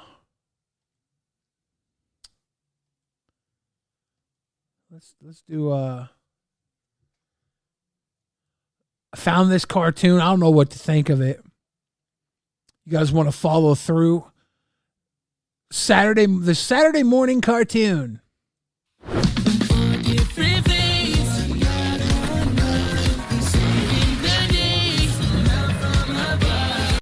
saving the day with some help from above. I love Saturday morning cartoon theme songs. As you can see from the hood on the car, this is God's Gang.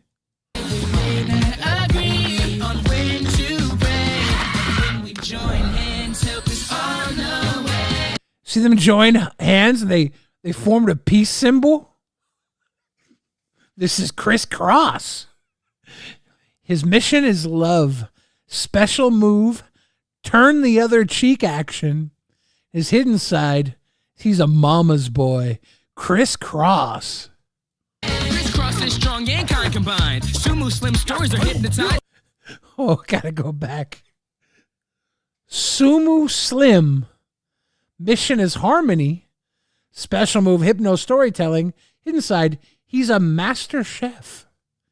He's a sumo Muslim? Sumo Slim? Sumo Slim? Stories are hypnotizing. Taekwon Hindu. Her mission is unity. Her special move is telepathy, kind of like Bert's telekinesis. And her hidden side is she's a hard rocker. Reads animals' minds while ninjas overanalyze.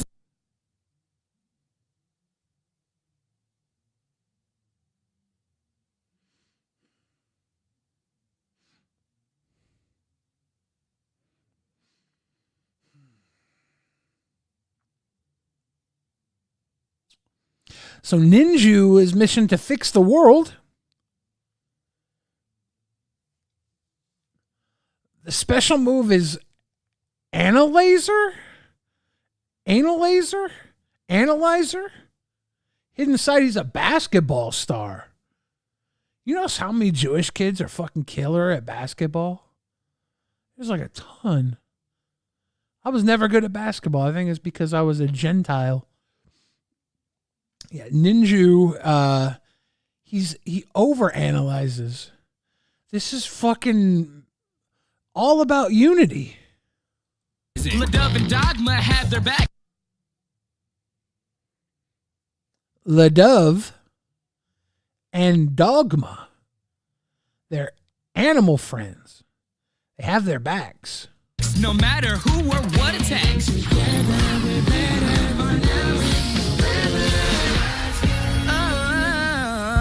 Oh, God's gang. Oh. Oh man, Love is in the air hole. So watching this, I can't tell if this is like serious, if this is a joke, if they're trying to make fun of like religion. I don't think this is a parody. I think they're legit like unity. I'm more excited than a kid getting to skip Hebrew school. You think your school was boring? In my madrasa, you couldn't hear the lessons over the snoring. Yeah? Well, my Sunday school promised eternal life. And that's exactly how long it felt. Guys. It's our day off. Let's have fun. Taekwon Hindu. Oh, their day off? They go to the carnival? I love it. Taekwon Hindu is right. Who's right? Plus, we've got a mission, and that's to crush the devil's spinal cord. Yalla! Sorry. Huh? Too short for the ride, kid. Kid? Do you know how long ago my bar mitzvah was? Aw, someone could use a lolly. Huh.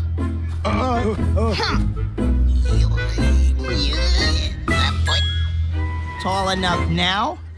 Kid? Enjoy the ride. I hate. He has the power to grow 2 inches? Okay. Being small. You're fine, Ninja. And I need you to ride with me on the scary part.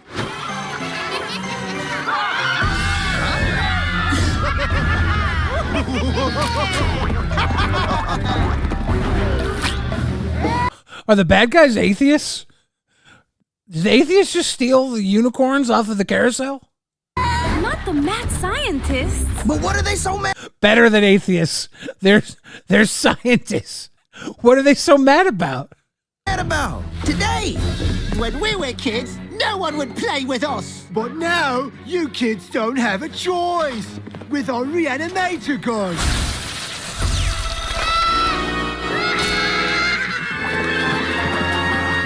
Thought, speech, action, God's gang. Thought, speech, action, God's gang, go. Go! Ninja to the rescue! Huh? Oh, oy vey!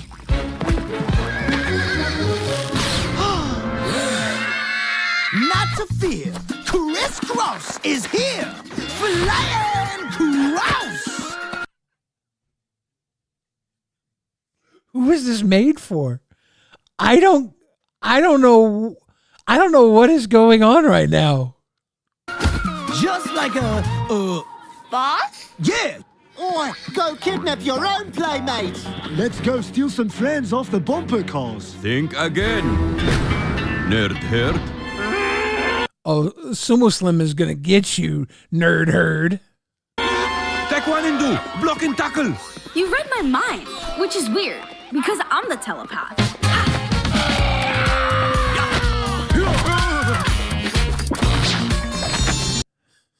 You read my mind, which is weird because I'm the telepath.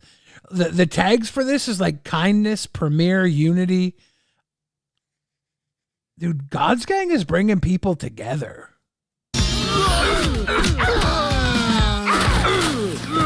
Okay, now we're even madder scientists. Too bad, because stealing animals is a taekwondo. Well, that was unexpected. Still be Sunday school or Hebrew school, right, Ninju? Hey, where is Ninju? I let you guys down. I just wasn't big enough for the job. Ah, don't say that. Hey, Ninju. Even LeBron Jordan sometimes misses the shot. What? He's the best player in the NBA. Cheer up, bud. Huh? A work call. Greetings, gang. Hey, Miss Dogma. What up, Mom? Is this the best thing ever? My fur friend? I have an urgent search and rescue mission for you from you know who. But we had the day off. Sorry to cut off your important cotton candy business, Sumo Slim, but do you think evil takes a day off? Probably Wednesday. Nobody wants to come to work on Wednesday. Well, it's Tuesday, and the world's entire population of blue whales is disappearing. Disappearing? But where are they going? Yeah, Chris, that's the search and rescue part. Okay, but do we have any leads on where they've gone? Not yet, but LaDove has picked up the trail and is looking right now. Miss Dogma, what about if the... Enough questions. Go save the whales. All right, gang. Time to shift this van into wet gear.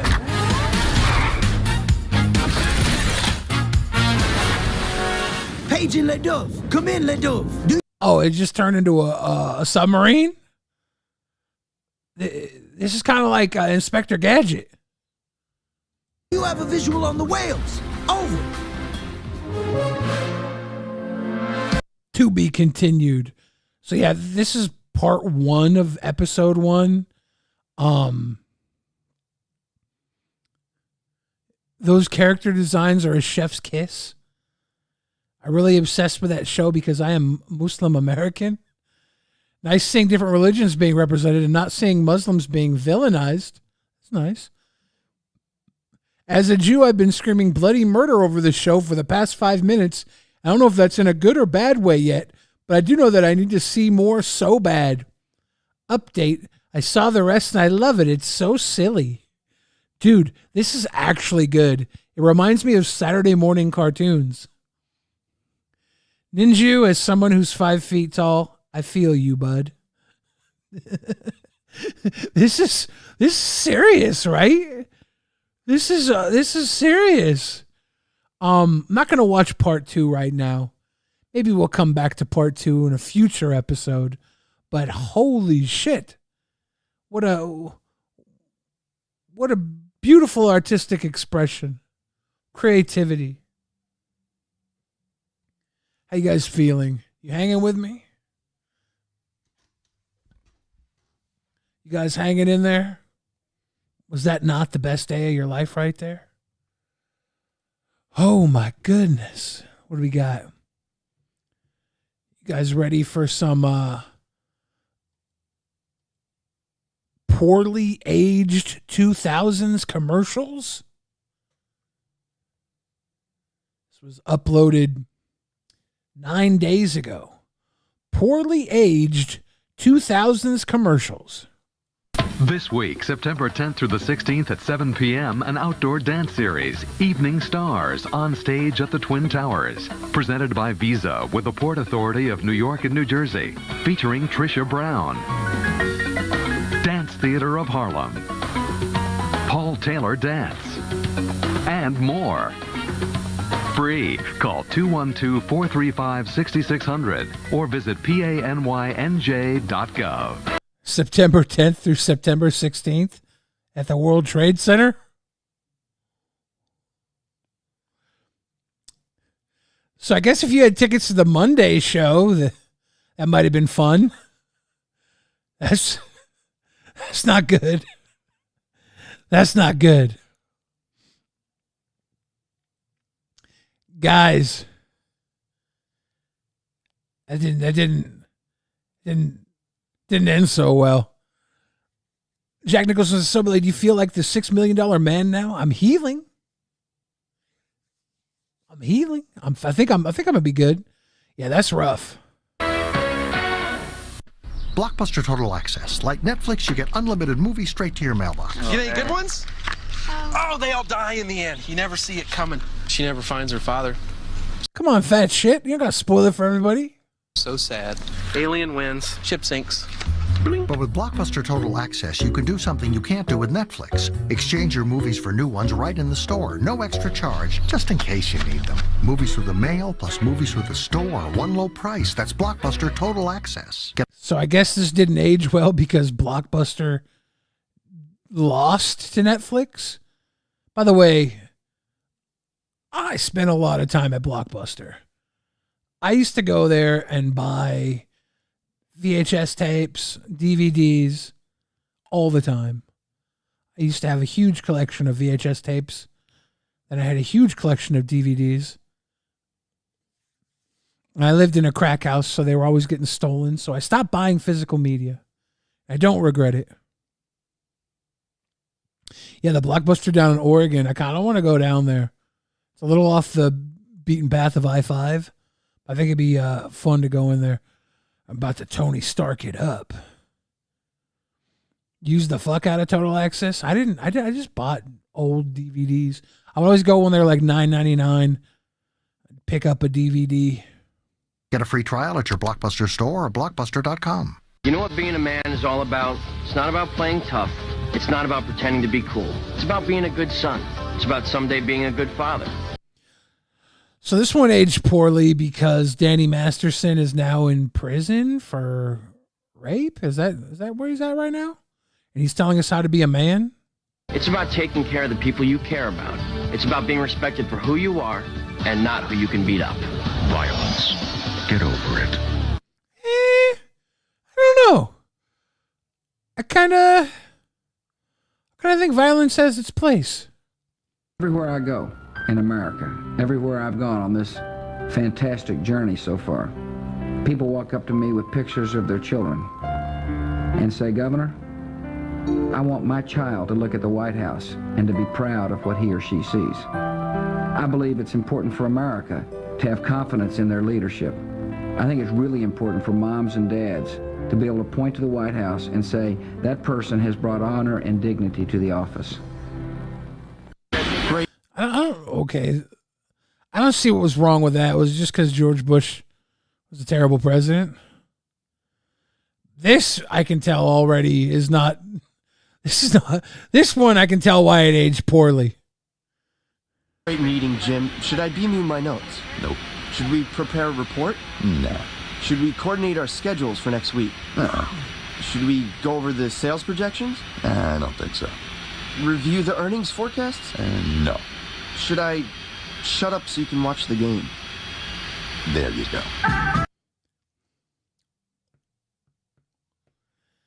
This is an unfortunate advertisement.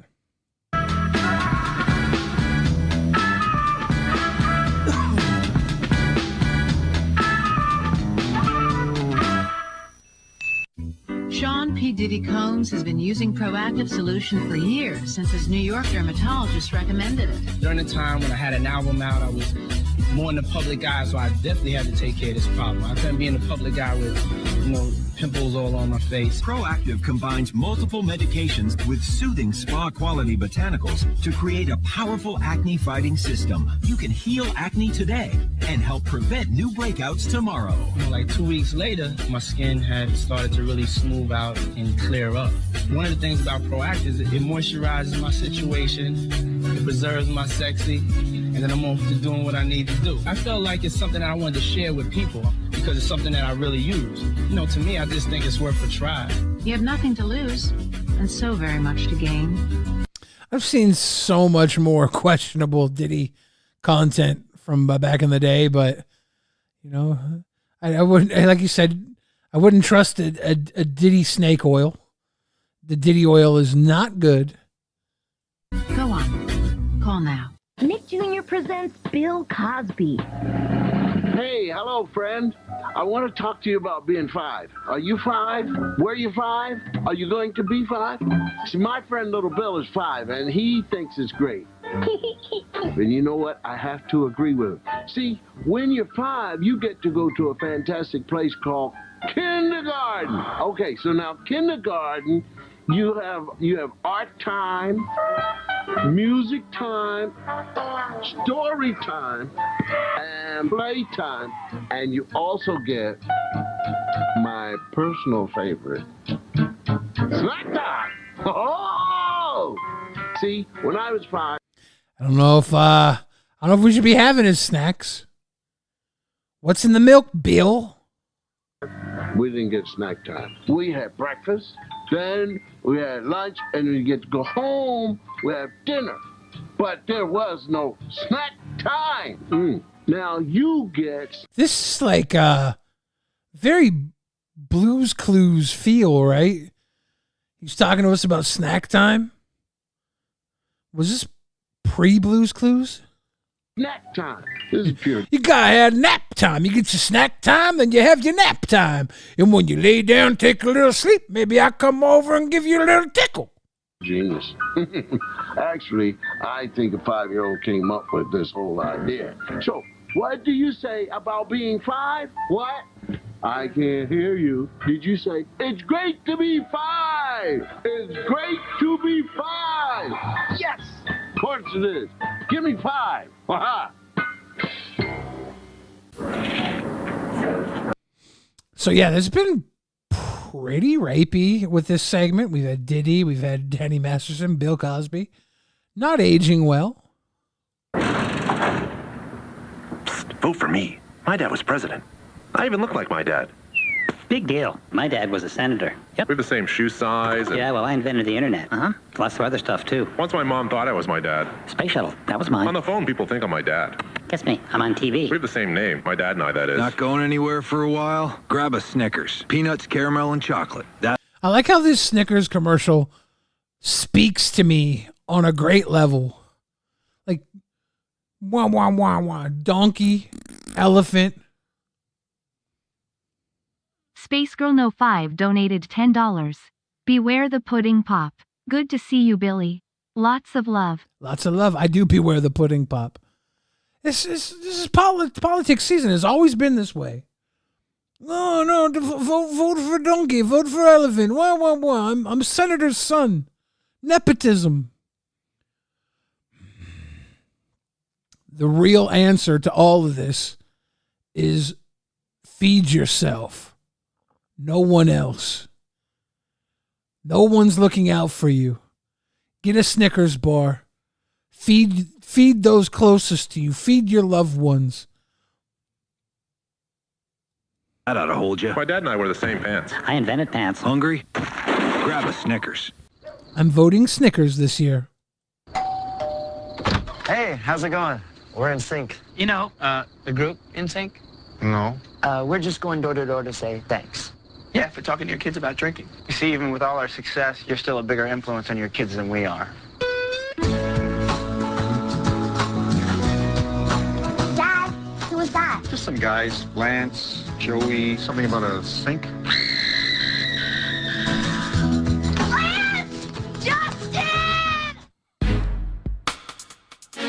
It's a weird commercial. Brought to you by Budweiser. Why do I love you? Why does something that feels so good hurt so bad? Oh no. Oh no, this one's bad.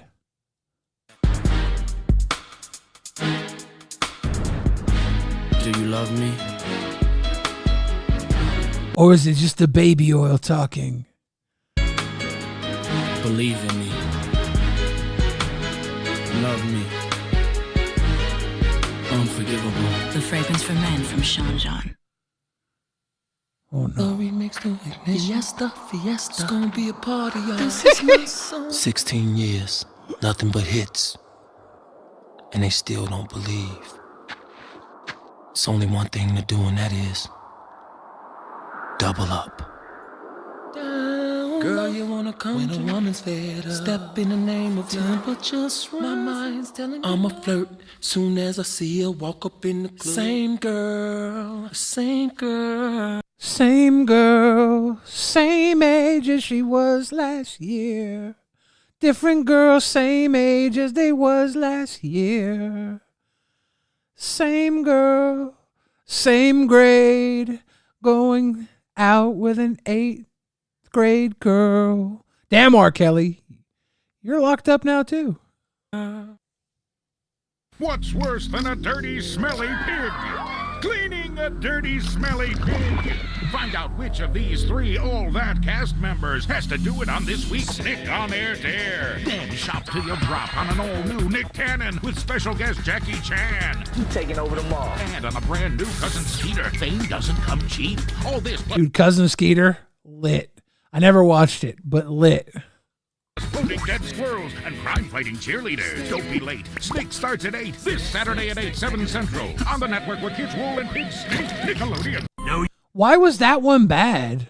I don't know why that one was bad. Your star. Know your star. Know your star. Know your star. Your star. Know your star. So this guy is the guy that groomed and raped Drake Bell. I can't remember his name. Pickle Boy. He hates pickles. Pickle Boy. His pickles taste bad. Pickle Boy likes to hurt and tease pickles.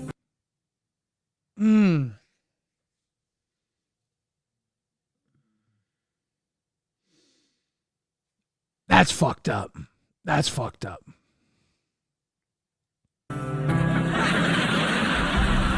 Pickle Boy. The best pickle boy in the world. That's not Dan Schneider. Dan Schneider was the showrunner for this. This guy was on the production crew, and he was grooming and raping Drake Bell. World. Now you know, Pickle Boy. I'm going to pause and I'm going to look up the guy's name because he needs to be Brian Peck is the guy's name. Brian Peck, not Josh Peck. Josh Peck was Drake Bell's co-star. Josh Peck and Brian Peck are not related, but this is Brian Peck. And then after he got, after he went to court and was prosecuted for raping Drake Bell, he went and got a job at Disney, I guess, after this. Yeah.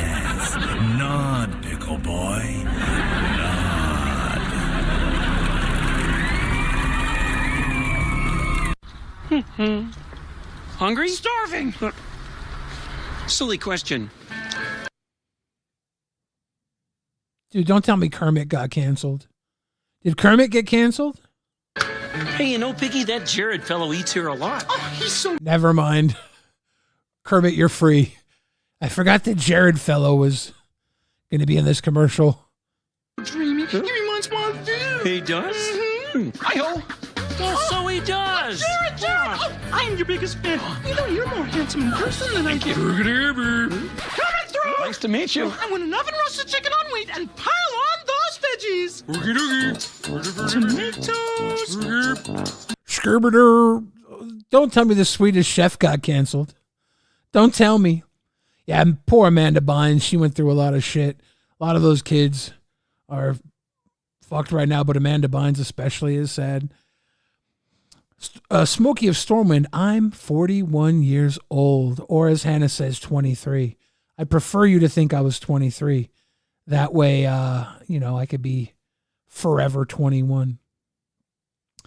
Does Disney own the Muppets now? I do believe they do, yeah. And I think HBO has Sesame Street rights. I don't know, it's confusing. Green peppers. Go to Burgers. Oh, and spinach. I wonder if you could have a restaurant where you're served by puppets. Like the Swedish Chef makes your Subway sandwich. I know at Disney they have like Goofy's Kitchen and they come around and talk to you, but they don't really like serve it for you. Would that be stupid if you just had puppets as your waiters and waitresses? That's what this Muppet most wanted. It's nice getting exactly what you want, and you know. Why is Jared's hand up my ass? I'm an adult woman pig, not a young boy. Oh, how I just love my greens. At Subway, you can make your own super tasty sandwich just the way you say. And you can see us in Disney's Muppets Most Wanted in theaters March 21st. Rated PG. Subway. Yum yum fish. Yum yum fish. Well, there you go. Watching late night TV in the 2000s. That looks interesting. What do we got next? We already watched God's Gang.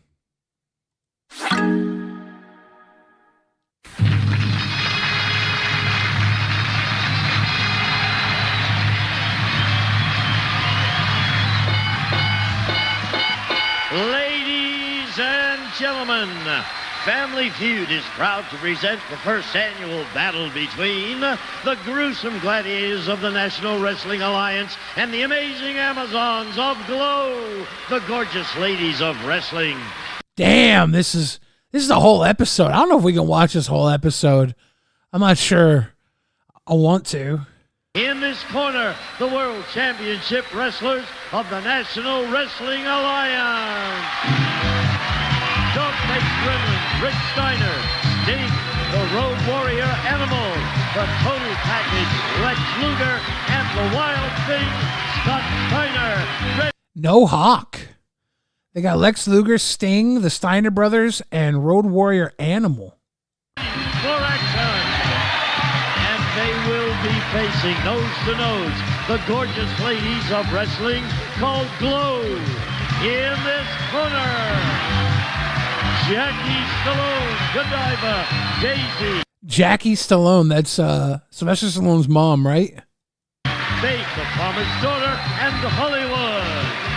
Let's get ready to rumble. With the star of Family Feud, Killer Ray Cole. Thank you. Seth Looks donated $5. The Sesame Street and Muppet Show characters owned by different companies. There is a long-standing agreement for Sesame Street to be able to use Kermit. Huh. Interesting. I didn't know that. This guy, was he just announced as Killer Ray Cone? Didn't he kill himself? Is that fucked up? I got a Family Feud. Ray Combs.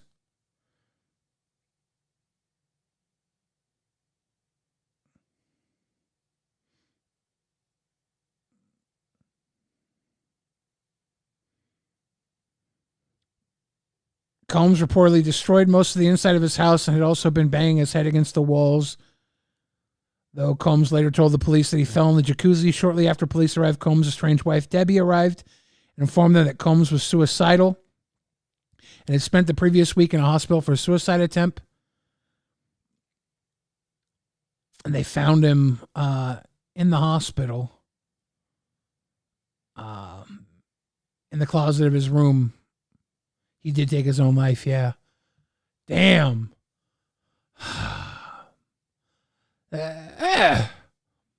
So the Muppets have the ability to use Kermit on Sesame Street. That's nice. I don't know why I had to make this dark. Ladies and gentlemen, if you need help, please get it.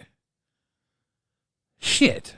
Okay, jumping out of this. The ringmaster extraordinaire. Give him a nice round of applause and an ovation for the WCW gentlemen of the National Wrestling Federation. We got the glow in. Are you ready? Are we ready? Yeah. Are you okay, Hollywood? That was a heck of a sneeze. No, I'm allergic to them. Okay. Today, if you've been watching, you know it's a wonderful, exciting show. We've got... Her name was Hollywood. Hollywood. Our wrestling championship. We have got the World Federation Championship Wrestlers against the Glow Women, headed by the lovely Daisy today. Jackie Stallone. I think all 5 of the male wrestlers are still alive. It's kind of crazy to have 5 wrestlers from 1990 and have 100% of them alive today. Gorgeous ladies of wrestling. Daisy, who did you bring with you? Sting turns heel during this? And what charity first are you playing for today? Athletes and Entertainers for Children. That's a wonderful, wonderful charity that is for underprivileged and handicapped children. And hopefully you'll take some money home with this winning team. We hope so. Who did these guys? This is Hollywood from Los Angeles, California. Hollywood from right here in Hollywood. The wonderful Mrs. Stallone. How are you? And Babe the Farmer's Daughter. She looks like Sylvester Stallone's mom. She is, but she looks the part. Daughter from Hog Hollow, Nebraska. Uh-huh. And the British bombshell Godiva. What a lovely, lovely team. But you know, you're going to have to be... I don't remember any of those. Like, I remember Stallone's mom, but those weren't the stars that I remember from Glow when I was a kid. I remember Matilda the Hun and Mount Fuji. Just more than good looking to beat these guys because they play tough. They are the WCW. Gentlemen, here to play today. The WCW. Look at all that fucking muscle. Welcome them, headed by Lex, ladies and gentlemen, our wrestling champions. Lex, you are the U.S., the National Heavyweight Champion. The United States Heavyweight Champion. And you're playing for a really fine charity as well. Starlight Foundation for terminally ill children. Make a wish. What a wonderful charity. I'd say we've had a great time all week. Well, we've had a great time having you all week. Who did you bring with you, Lex? Well, we've got some of the NWA cohorts here. To my immediate left here, the dog-faced gremlin, Rick Steiner, one half of the World Tag Team Champions, the master of the suplex. Well, that's all the time we have today, folks. We'll see you next time. Look at Lex selling Rick Steiner's whole gimmick, dog-faced gremlin. Let's go. Next on the line is the Stinger, the master of the Splash and the Scorpion. Okay. World contender of the world title. Okay. This is the other half of the World Tag Team Champion, Scott Steiner. Yes. And then on the end, last but not least, the baddest of the bad, one half of the tag team. Almost of forgot. The decade.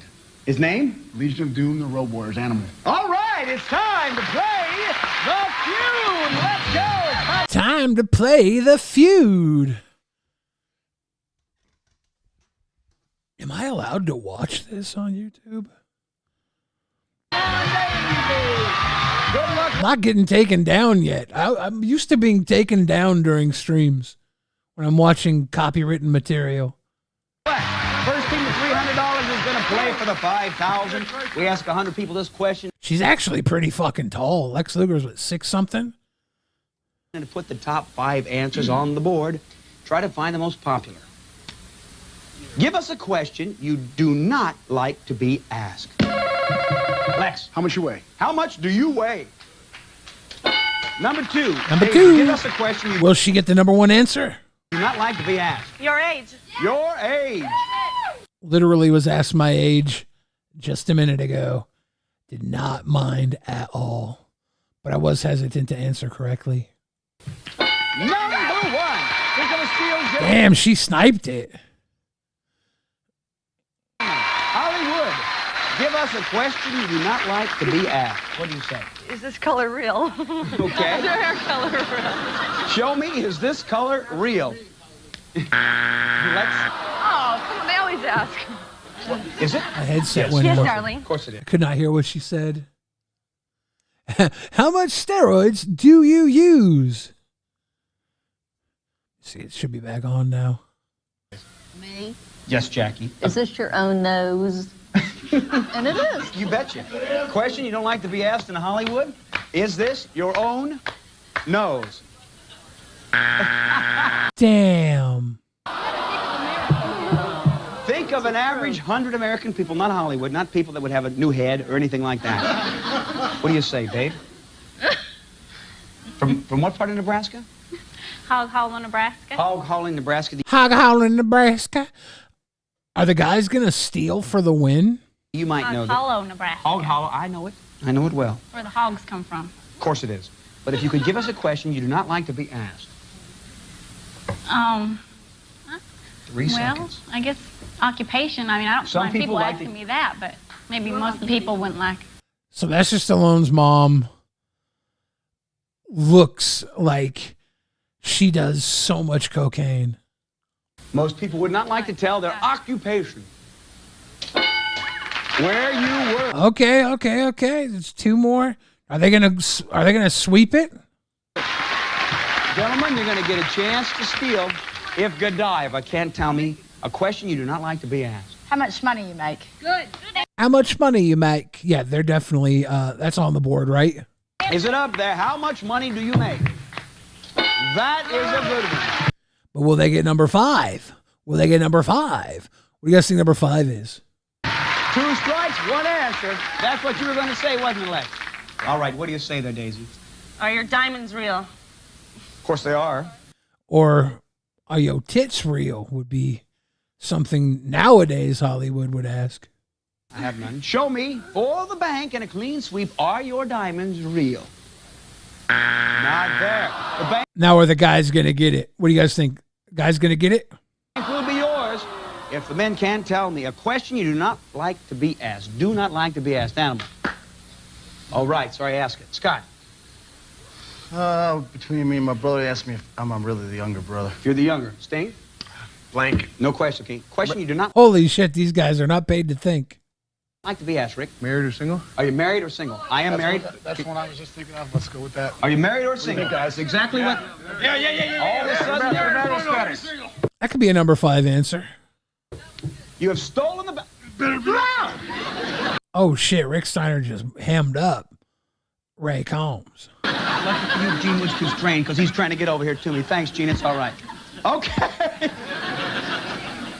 Ladies and gentlemen, you have no idea what it feels like to be handled against your will. There's nothing I can do to stop this. Women, I want you to. Maybe you shouldn't talk so much shit, little man. Thank you. You've got $85 if we see what is your marital status. Oh! The girls won. What is number 5? Right, I'm sorry. I'm not the judge. The women keep the bank. There's one answer that would have got you that bank. What is number 5? How are you? I hate when people ask me how I am. Obviously depressed on death's bed. Got to take a shit. What do you want to hear? How are you? I'm very fine, and we're going to come right back, and you'll be better. Yeah, old Scott Steiner had a whole different look than current Scott Steiner, but dude was always a fucking tank. Man used to wrestle. Should we watch this whole thing? I feel like that's against the law. Did Sting really turn heel? I don't know. Seth Looks, are you here? I think you're the one that recommended this. Should we watch the whole thing? Roll the Machine. Billy, how are you? I'm so good. You hear after these messages. Don't get him mad.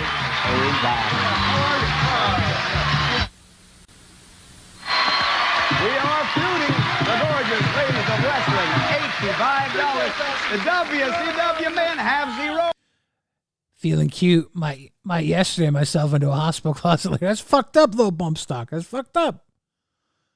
All these Hulkamaniacs are running wild. That's illegal. Hey, Billy, how much do you make? Not enough.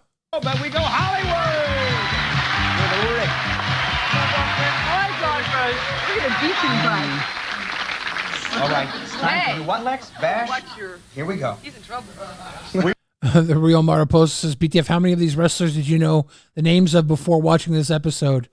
All the male wrestlers, and I kind of know Sylvester Stallone's mom, but I don't know her name now. Jackie Stallone is the only one on the women's team I recognize. We will see. The top 5 answers are on the board. Name an occupation whose people deal with emergencies. Hollywood. She says the medical occupation. What kind, Hollywood, specifically? Name an specifically what kind? Of medical? Yes. Take a guess. Oh, bitch. Bitch, come on. You got this. Car accidents. Is that what you mean? Specifically what kind of medical occupation? Oh, nurses. She says nurses. All right. Show me nurses. There it is. Now stay here. Rick, there's... Is doctor higher than nurse? 3 answers more popular. Occupation whose people deal with emergencies. Rick Steiner. Love the guy. He does not seem like a scholar. Emergencies. I would say emergency ambulance. He says an ambulance. Show me an ambulance. Ambulance driver. There you go. Ambulance driver. Number 1. You see that? Think of a steal. He's got the number 1 answer. I'd say he's a fucking smart guy today. All right. What was that, Rick? Okay. Stinger, an occupation whose people deal with emergencies. Fireman. Could it be a fireman? No, it's number 2. Good job, Stinger. Yeah. We'll take it. I think cop is on here. Doctor. We'll take it. Scott, you are half of the world of the tag team world championship team right now? Me and my brother, yeah. You guys together? Right. All right. What do you say? My brother and I. He also knows grammar. Did you see that, Judge? Stinger is the judge of the team. My brother and I. Spokesman. All right. What do you say there, Scott? Oh, policeman. How about a policeman? Yeah. Very, very... I think doctor is the other answer, right? Fine answer. Animal, if you can give me number 3, you have got a clean sweep and you're really in the game. What do you say? What's the question?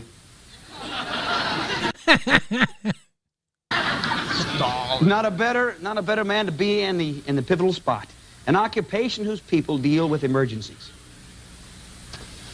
Emergency room people. Emergency room people. The judge surprisingly said that is not specific enough. I personally like it. Specific enough. No. In other words, he thinks it's a little vague. Vague means broad, nondescript. Doctor. He says a doctor. Do you understand that? He's got to sweep it, right? Doctor's the answer, right? Animal, if number 3 is doctor, which I think is a fine answer, you've got a clean sweep. Show me a doctor.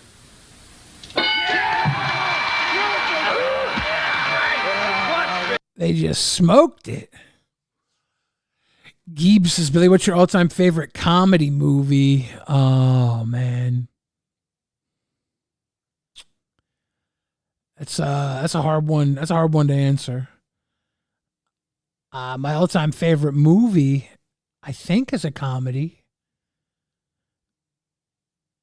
It's 3 Billboards Outside of Ebbings, Missouri. But it's kind of dark. Emergency room people. We've got a real feud. We're coming right back. It can go any which way. If somebody's going to play for $5,000, hurry back. You're not going to take that, are you? We are back. It's Nip and Tug, the WCW men. $99. Bigelow women, $80. WCW.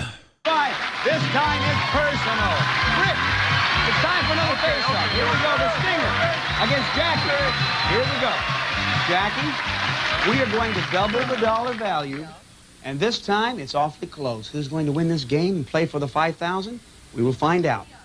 Put your hand on that little buzzer. Get ready. The top 6 answers are on the board. Jackie Stallone versus Sting. Dumb and Dumber is fun. Twin City asks, what's your favorite horror movie? Maybe Hereditary? Probably Cabin in the Woods, if that counts. We ask 100 people. Listen carefully to this question.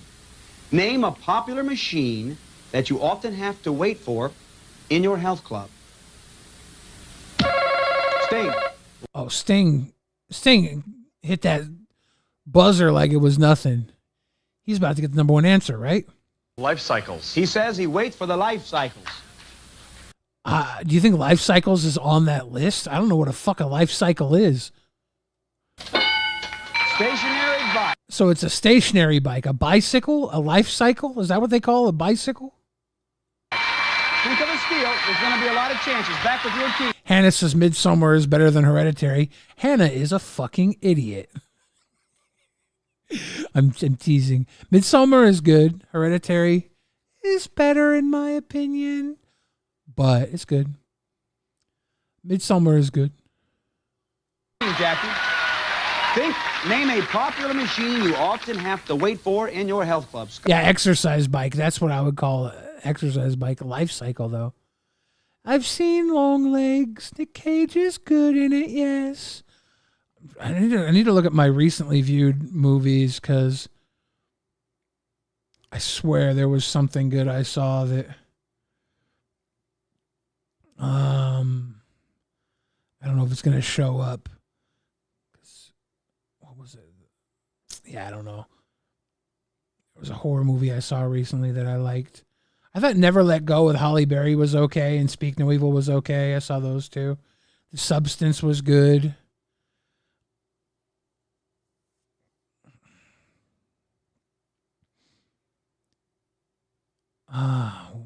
Yeah, it's not showing up here. Trap. M. Night Shyamalan. Life Cycle appears to be a brand. I haven't seen Smile 2 yet. I probably will see it. I don't know, though. Scott. I would have to say Stairmaster. Could it be the Stairmaster? Stair climber. These guys, of course, are going to know all the gym equipment. Believe me, these all fit together. Animal, I'm sure you wouldn't have to wait for any machine. No. Like the 600-pound canary. I think Speak No Evil was remade because the other one was Danish, right? So they just remake it for an American audience so they can make American money. Wherever you'd like to tweet. I'd tweet right. I did see the new Alien movie, yeah. I thought it was all right. I haven't watched the Alien movies, though. I watched an hour and a half of almost a 5-hour documentary on aliens. I watched an hour and a half of that last week. I don't know why I haven't seen Aliens. I'd like. What do you say? Nautilus machine. He says, which specifically? Nautilus bench press machine. Good enough for you, Judge? The Nautilus bench machine. Nautilus bench machine. There you go. The big bank girls think of a steal. Getting lucky. Lex says? Treadmills. He says it's no. Treadmills. I don't watch a lot of Shudder. My auntie asked me how I'm doing about an hour ago. I'm going to text her back. I'll do that while I'm live on air.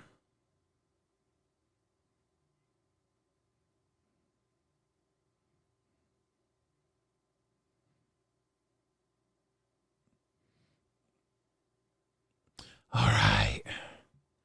No luck. It Flower cheers. Thank you. Bam! Number 2. These boys have been to the gym.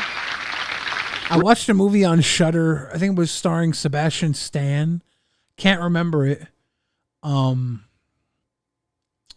He was like getting women back to his house so he could cut off their legs and sell their meat to billionaires. It's pretty creepy. And then there was Late Night with the Devil. Really good movie. Love that movie. What am I going to be for Halloween? Honestly, I think I might try and skate through Halloween without dressing up. Is that stupid? Am I a bad guy? Rick, you're a handsome man. Name a popular machine that you often have to wait for in your health club. Yeah, sit-up board. We'll see. A sit-up board. Sit-up machine. Not there. Damn, you got your first X, muscle boys. Sting. Fresh, yeah, Fresh. That's the one. I like the ending of Fresh, the little scene where all the flesh-eating billionaires were in a room together. I don't know why I like that stupid little visual. 2 answers there. What do you say? Back machine. Honora. I wonder if Honora is going to be playing anywhere near me, because I want to see Honora too. You're watching it tomorrow? Let me see if it's playing anywhere near me tomorrow. I do not see Honora playing tomorrow. I do want to see it though. They have a Hereditary re-release tomorrow. Look at that. Long Legs re-release tomorrow. Look at that. What do you got to lose? Oh, the Tom Hanks movie Here is playing Thursday. Honora is playing Thursday. Maybe I'll go see Honora this week. That looks fun. Get to Sting turning heel, then skip to Fast Money. Is this where he turns heel? Could it be the back machine? The Glow women are going to get a chance to steal $156, Scott, if you can't tell me. Come on, we got to beat the bimbo. Whoa, was that Sting who said we got to beat the bimbos? He said we need to beat, he says we need to do the limbo. That's what he said. We're going to do the limbo. No, really, I'm not trying to The limbo is what he said. Don't get a man. We're going to do the limbo. Sting, you may be big, but they're women. Don't mess with them. Damn, Sting. Say, Scott. Question? Question? I forgot. He scared me. Name a popular machine that you often have to wait for in your health club. I would have to say either a sauna or a wet room. I mean, He says the steam sauna. room, steam room. The machine. Okay, we'll see if it's there. The sauna. Yeah, why do you have to wait for the sauna? Just walk in with all the other boys, go cheek to cheek, dick to dick, thick to thick, whatever. Sit down, flesh to flesh, skin to skin, have a good time with the boys. Nobody waits in the sauna. Sit in my lap. Now, it's your money, unless you can tell me, girls. A popular machine that you often have to wait for in your health club. How about the rowing machine? She says the rowing machine. Rowing machine. Jackie? Leg press. Leg press. Rower. Rower? What are you going to say? What are you going to say right now, Daisy? Row machine. She goes with her teammates. The row machine. Are they going to win? And if it's there, you have stolen the gentleman's money, and you have redeemed yourself from the term they called you. Is it the row machine? Howard, no. Take that, gentlemen. Damn, Sting, they ate your lunch. You don't call my woman Bobo. That's right. You don't call. You don't call. Is a rowing machine. Where's the judge? Hold it. Wait a minute. There's going to be a fight. I'm going to have to hold somebody back. So Sting says the back machine is the rowing machine? Hey, It's not over. Go back to your corner. don't ever touch The me, back man. machine does that. No, but that's also the same as a seated row. Excuse me. If I could just get control here, this is the kind of thing that we have a judge for. He gets paid for this. Judge, do you understand his complaint? There you go, Sting. All right. Sting, there is one... Sting, there is one other answer that would have kept you guys alive. Ask the judge how much he works out versus how much I work out or these guys work out. Oh, the judge trying to tell Sting what the back machine is? It is a back machine. You're wrong, pal. Sting, you're back in the... Sting, I want you... Wait a minute. Let me just say this.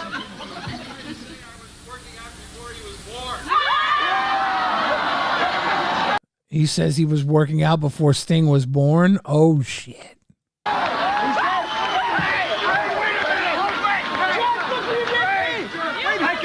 I can see the judge from here. It just doesn't show. Look, let me say two things. The judge said that he was working out before you were born. The judge's idea of a great exercise machine is the mandibilizer. It's the one that uses your mouth. Because that's all he does is talk. Now, there's one answer that would have got you the bank irrevocably, and that was number 6.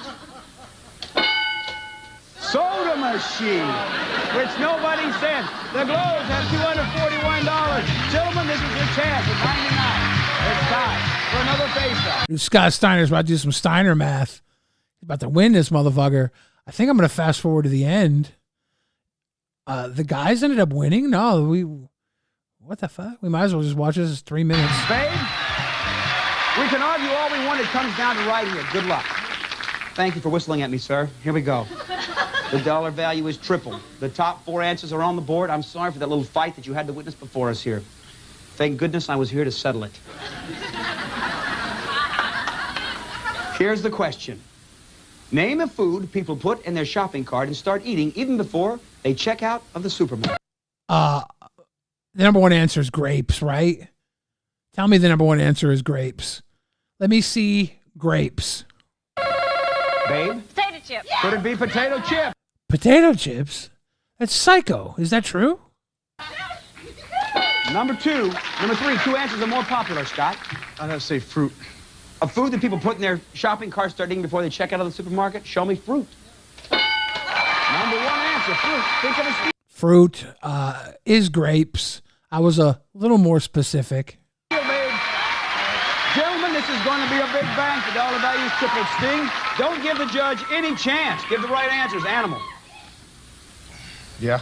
What do you say, pal? A food that people eat before they check out of a supermarket? Candy. Show me candy. Candy. Bam! Oh, they showed him candy. They showed him candy. There's one more left. What is it? What is the one more? Lex, you give me number 2. You're going to win the game and play for $5,000. What is it? Those nuts. You get those nuts. He says... You got them nuts. Nuts. Bingo 1. Damn, Lex, no nuts. Rick, you can win it for your team. A food people put in their shopping cart and start eating before they even get out of the supermarket. I'll say, Clean sweep, you've won the game. 3 seconds. Take a guess. Damn, Rick, no guess. It's all up to Stinger. They're going to get a chance to win the game. Stinger, you can win it for your team. Give me number 2. What do you say? Cookies. He says cookies. Cookies, good answer. It could be cookies, pastries, donuts, whatever. Playing for $5,000 if we see cookies. Damn, Stinger with the cookies. Sorry,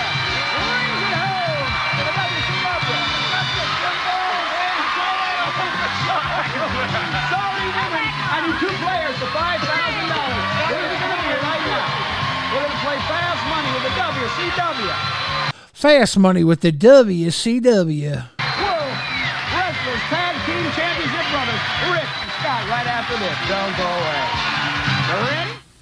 We are back with our wrestling special, the WCW men playing for the Starlight Foundation. Scott Steiner is about to, he's going to answer them all correctly, right? He knows Steiner math. He went to Michigan. He's a collegiate athlete. As we put 15 seconds on that clock, Scott, good luck. We ask 100 people these 5 questions. Name one of the costs of owning a car. Insurance. Something you drink through straws. Pop. How long a long shower lasts. 15 minutes. A meat It's a long shower. you get from a pig. Pork chops. Something that Pork chops? moves easily over snow. Snowmobile. Turn around, that's 5. Right here. Scott, name one of the I gotta say, those are maybe not number 1 answers, but they gotta be high answers, right? costs of owning a car, you said. Insurance, our survey said. Bam, 57. He might win it all on his own. Excellent. Something you drink through straws, you said.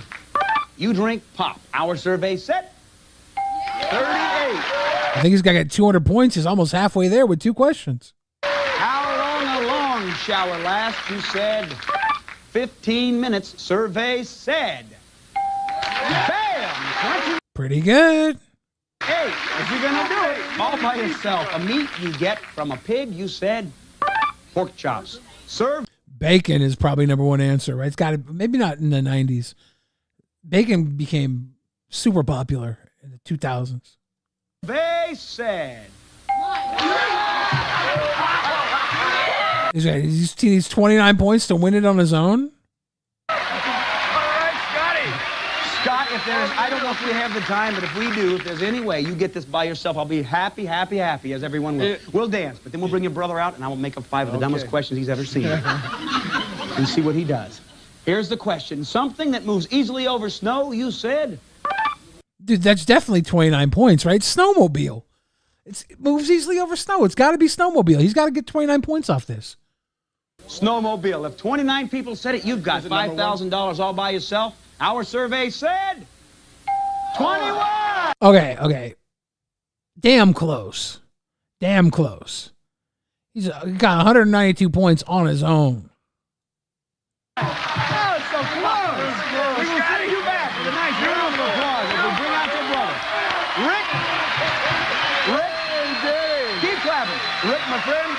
Oh my God. Could you imagine if Rick couldn't get 8 points? That'd be so bad. Look straight ahead. Put 20 seconds on the clock. Reveal your partner's answers. I want you to know, Rick, that only once on the show, in all my years, have I ever seen a person not get the 8 points once their partner got there. How about 190? I'm not trying to hex you. I wish you a lot of luck. 5 questions, 8 answers. That's a point and a half each, something like that. Here we go. Good luck. We ask 100 people. Name one of the costs of owning a car. Is he gonna get it first try, or is he gonna say insurance? One of the costs of owning a car. On the cost, $9,000. One. Holy shit! No, Rick, is Rick about to tank?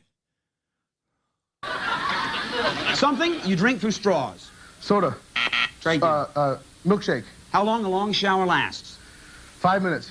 A meat you get from a pig. Pork. Pork chops. Try again. Bacon. Something that moves easily over snow. Okay, bacon's got to get him there. He's not going to get the snow question, right? Snowmobile. Try again. Skis.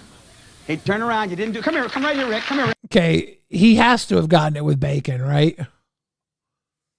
Holy shit. Rick, you need 8 points. You didn't get the last question. I was just teasing about nobody getting 8 points. I hope you did it. One of the costs of owning a car, you said the cost of $9,000. Fuck. Over 9,000. Rick, I think it's a good answer. I really do. And I don't think you've ever been slammed on your head in a ring. The survey said... Not there. Insurance number 1. Can't believe nobody said 9,000. 8 points and $5,000. I asked something you drink through straws. You said milkshake. Is he gonna get 8 points off milkshake? Maybe. People do love to drink milkshakes through straws. The old soda pop, soda fountain, soda jerk, multi-shop, having a little straw in your milkshake, sipping it with a cute little chick you love, sitting across two straws, one shake. It's iconic. It could be a thing. Enough people said for the 5,000. Our survey said, give him 51. They got $5,000 for the Starlight Foundation. We're going to come right back. Don't you go away. Hurry back. Come on out. Those muscle buddies won. For the Family Feud, I'm Ray Combs. We hope you enjoyed the feud today. We'll see you next. Got to call San Diego, Los Angeles number to get on the Family Feud. Have a great day on CBS. Some of our departing families will receive Make Delicious Fresh Brewed Coffee right in your microwave with a Farberware microbrew. Only Farberware can make it. New Arid Cream, the first no mess cream antiperspirant. Just squeeze it up and smooth on powerful arid protection. Tootsie Roll Midgie, as good as you remember. Dude, 27 calories for a tiny Tootsie Roll? You guys ever fuck with those? Like, those were very available candies when I was a kid. You would see Tootsie Rolls all over the place. It'd be really cool when you can get the fruit flavored Tootsie Rolls. those were like extra special. You can get the chocolate Tootsie Rolls just about anywhere. Like anywhere when I was growing up as a kid, you almost always had access to Tootsie Rolls. It was like a guarantee there would be Tootsie Rolls somewhere. But every once in a while, you'd find the fruity ones. They were very special. Only 27 calories. Why not try some today? Tootsie Roll is. Do they still sell Tootsie Rolls? I don't know things anymore. Good as you remember. Accent wakes up the natural flavor of food. Accent restores flavor lost during processing and storage, and it's low in sodium. Conne's Thermacell sets you free. No cords, no plugs, no battery. Totally portable hairstyling cartridges.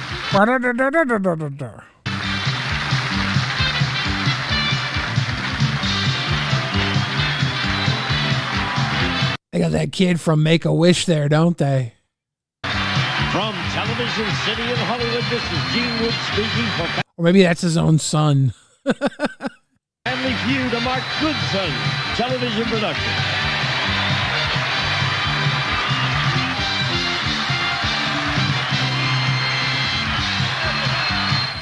I don't know. I don't think it might not be his own son. The way he set him down and then walked away from him wasn't very fatherly. AIDS and prostitution? What the fuck? Let me see what else I have. God, do we click it? I think we click it. I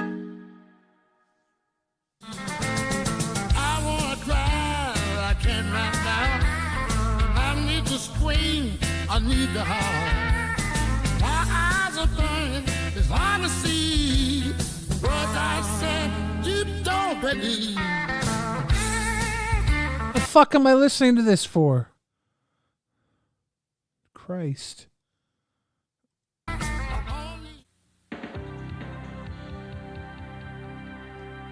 world's oldest profession became the world's riskiest business in 1983. The world's oldest profession became the world's riskiest business in 1983. All right, Selena Scott, tell me more. When we discovered AIDS had spread from the gay world into the heterosexual community. When we discovered AIDS had spread from the gay world into the heterosexual community. Damn, Selena Scott. You out here fucking dumping on the homosexual community? Prostitutes immediately became prime suspects as carriers of the virus. The problem is, prostitutes operate outside the accepted boundaries of society, so we know very little about them. We know very little about prostitutes. Well, let me help you out. The women you're about to meet say they are above-board, legitimate business people paying taxes to the Dutch government. To the Dutch government. We got some Dutch prossies on deck. Let's go. You'll see these working women in their working clothes, and whether you choose to believe them or not, you will hear their working thoughts. You may find that disturbing. But we wanted to get inside the world of prostitution in order to see how these women handle the risks associated with AIDS. Selena Scott, if you want to get inside the world of prostitution, I know a guy you can talk to. He'll get you a nice little dress, put you on a leash. He's a pimp. His name's Corn Pop. He's a bad dude. The best place to do it. I don't know if I can turn the volume up at all. I have the volume up max here. This might be a wash because her fucking volume won't go up.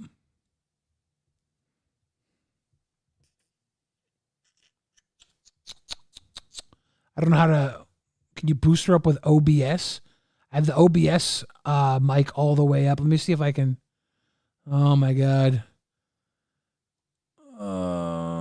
No, that's not it. I have the gain maxed. Advanced audio properties. Shit, you about to have me go over on here? Guys, let me know if this is too loud. I'm just literally turning up the gain on the desktop audio. This is better? Turned out to be Amsterdam. Amsterdam, let's go. Was that any better?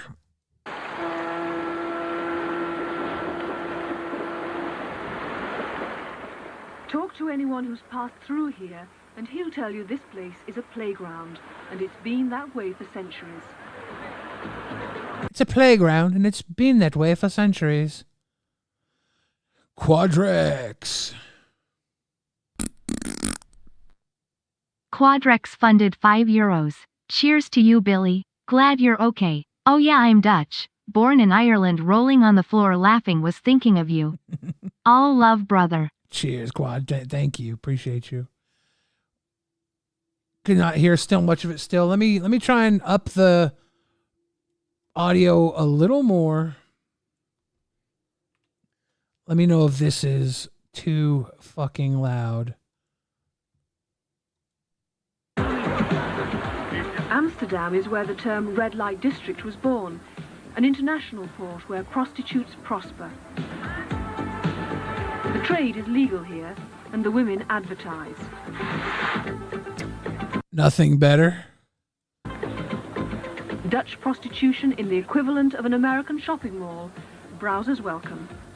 Dutch prostitution in the equivalent of an American shopping mall. Browsers welcome. $50 will buy you 30 minutes behind a closed curtain with... $50 will buy you 30 minutes behind a closed curtain with a woman of the night. But that's only the beginning. If you want any sort of penetration, sexual upcharge will be upwards of $300 to $400. Miriam. All the prostitutes in this report agree to sell us a bit of their working time as talking time at their normal hourly rates. Do you remember what it was like the very first time you sat there? Yes, like being on television. Scary. Like being on television. Yeah, I don't know if this is worth it, guys. It's too quiet. Big surgery. Thank you, Benjamin City. I think it's too quiet. Oh, who is this? Lorraine? Lorraine, you talk about the prossies. Gotta see Lorraine talk about the prossies. Certain carrier.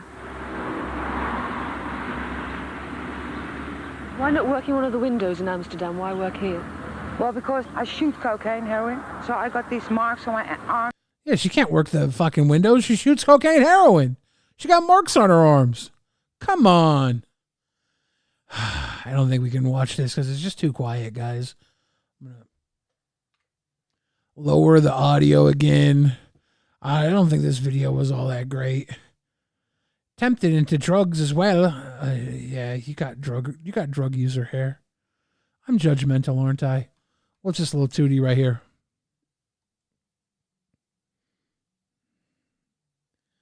You want to make crazy money? Hop on in, play Crazy Taxi. So this is fucking hilarious to me. I'm an expert at getting surgery. This is Chinese zoos are like making imposter animals for the zoo. All right, this is all of the copycat animals that Chinese zoos happen to use to attract visitors because they don't have the real thing. You got the Chinese peacock. That's not a peacock. That's a chicken. You got the Chinese panda dogs. I guess there's plenty of dogs. Those are dogs that are made to look like pandas. Dogs you can use to in place of wolves. Oh, is that a wolf? You have the African lions. That's also a doggo. This zoo is trolling. You have the Arctic fox, which I think that's a dog too. You got the little ponies, but it turns out it's a goat. Oh, damn. You got raccoons, and it seems like the dog's on duty again. They just got counterfeit animals. You have parrots, and it's a duck. And you have a walking gorilla. He's just chilling. All right, this is all of the... They have like humans in suits. This was actually not that great of a video. I saw some really good videos of dogs dressed up like bears.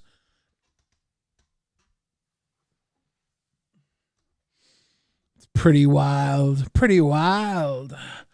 I think I'm kind of running out of gas, guys. We've been live for 3 hours. Let me see.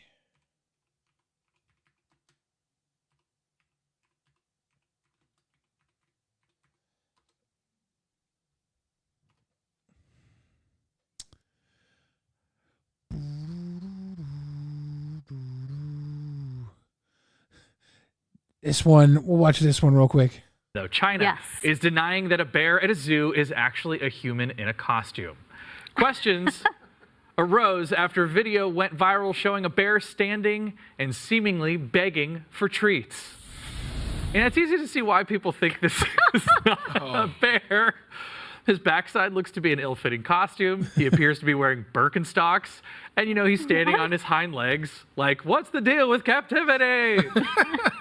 Zoo officials would not answer questions when asked if their bears were real, but did invite reporters to the park to see for themselves. China has been accused of making large dogs look like wolves, or donkeys look like zebras, or surveillance look like social media. But in an insane twist, my goodness. These might actually be real bears. They're called Malaysian sun bears, who apparently are known for looking like dudes who used to be in emo bands. It's a sun bear. That's fair. That was the Birkenstocks that gave it away, right? Unreal, right? But yeah, that's apparently those are. I don't This know. is the thing. So for me, it was the giveaway was when he bent over. That it was real. His back, like the bear's back, turns in a way that. I'm glad you said the bear's back because I wasn't. The bear's back. I think it's real. Going. No, I think it's 100% real. I think it's a bear. The way the back bent over, I think that was the sell for me. Yeah. But yeah, that's it. If you just see the still, because this is why the internet is such a messed up place. A lot of it is just that people are sharing is just the image, one single picture. And when you don't see him move, it certainly does look like a guy named. See, everybody says that the media is fake, but this is real good investigative journalism. Kevin, who's just wearing an outfit. So. I got my minimum wage. I'm out here. Just throw me a bone. That's right. Literally. Just throw me a bone. Just throw me a bone. Just throw me a bone. You guys see these fucking, what is it? North Korea trained circus bears. These kind of make me cry a little bit. I'm not going to have the audio on. It's just circus music. But this kind of makes me like, these are North Korean trained circus bears, right? Have you seen this?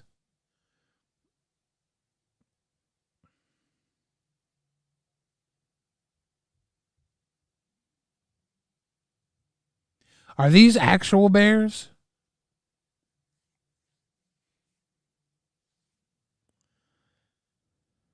They out here training these bears in Pyongyang. Pyongyang? To do jumping jacks and stuff?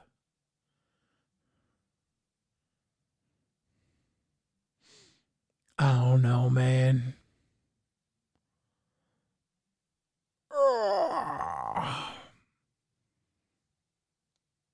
I haven't revealed my scar.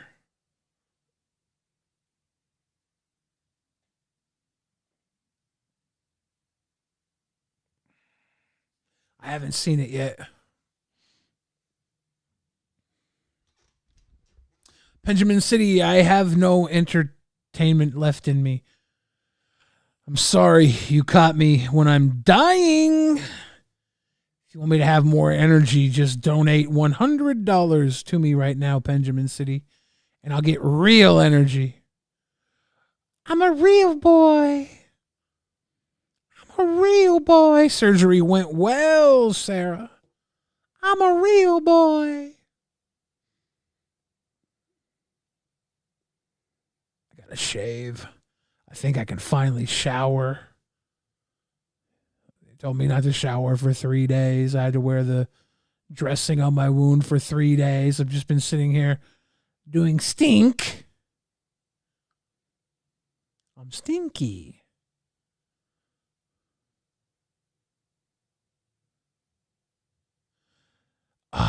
Yes, hello, Drake Dragsaw. Slop says, I have kind eyes. It's a very kind thing to say, Slop. Very sweet thing to say.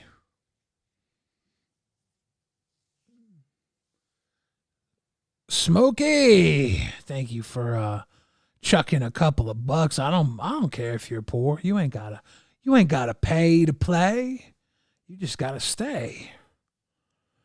But I do think I am running out of content, things to swing about. Had a pretty good run. It was over a 3-hour show, guys.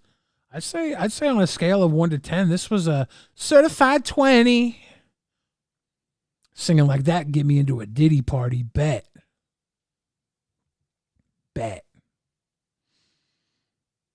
Yeah. Yeah, recovery is going well. I'm being a sweet boy. I'm going to be a very, very sweet, happy boy. But I think I am done. Thank you guys for hanging with us tonight. They did not. I don't know if they left any sponges in me, man. To be honest, I got to do a sponge check. Hey, Lewis gave it a solid 8. That ain't bad. That ain't bad. Do do do do do. Good night, sweetheart. Oh, it's time to go. Doom doom doom. That's how the story goes. At Billy the Fridge on Twitter, Instagram, all that good stuff. Thank you for liking, subscribing, following, donating, loving, sharing, hanging. We love it all, guys. Gang, gang. Have a good night.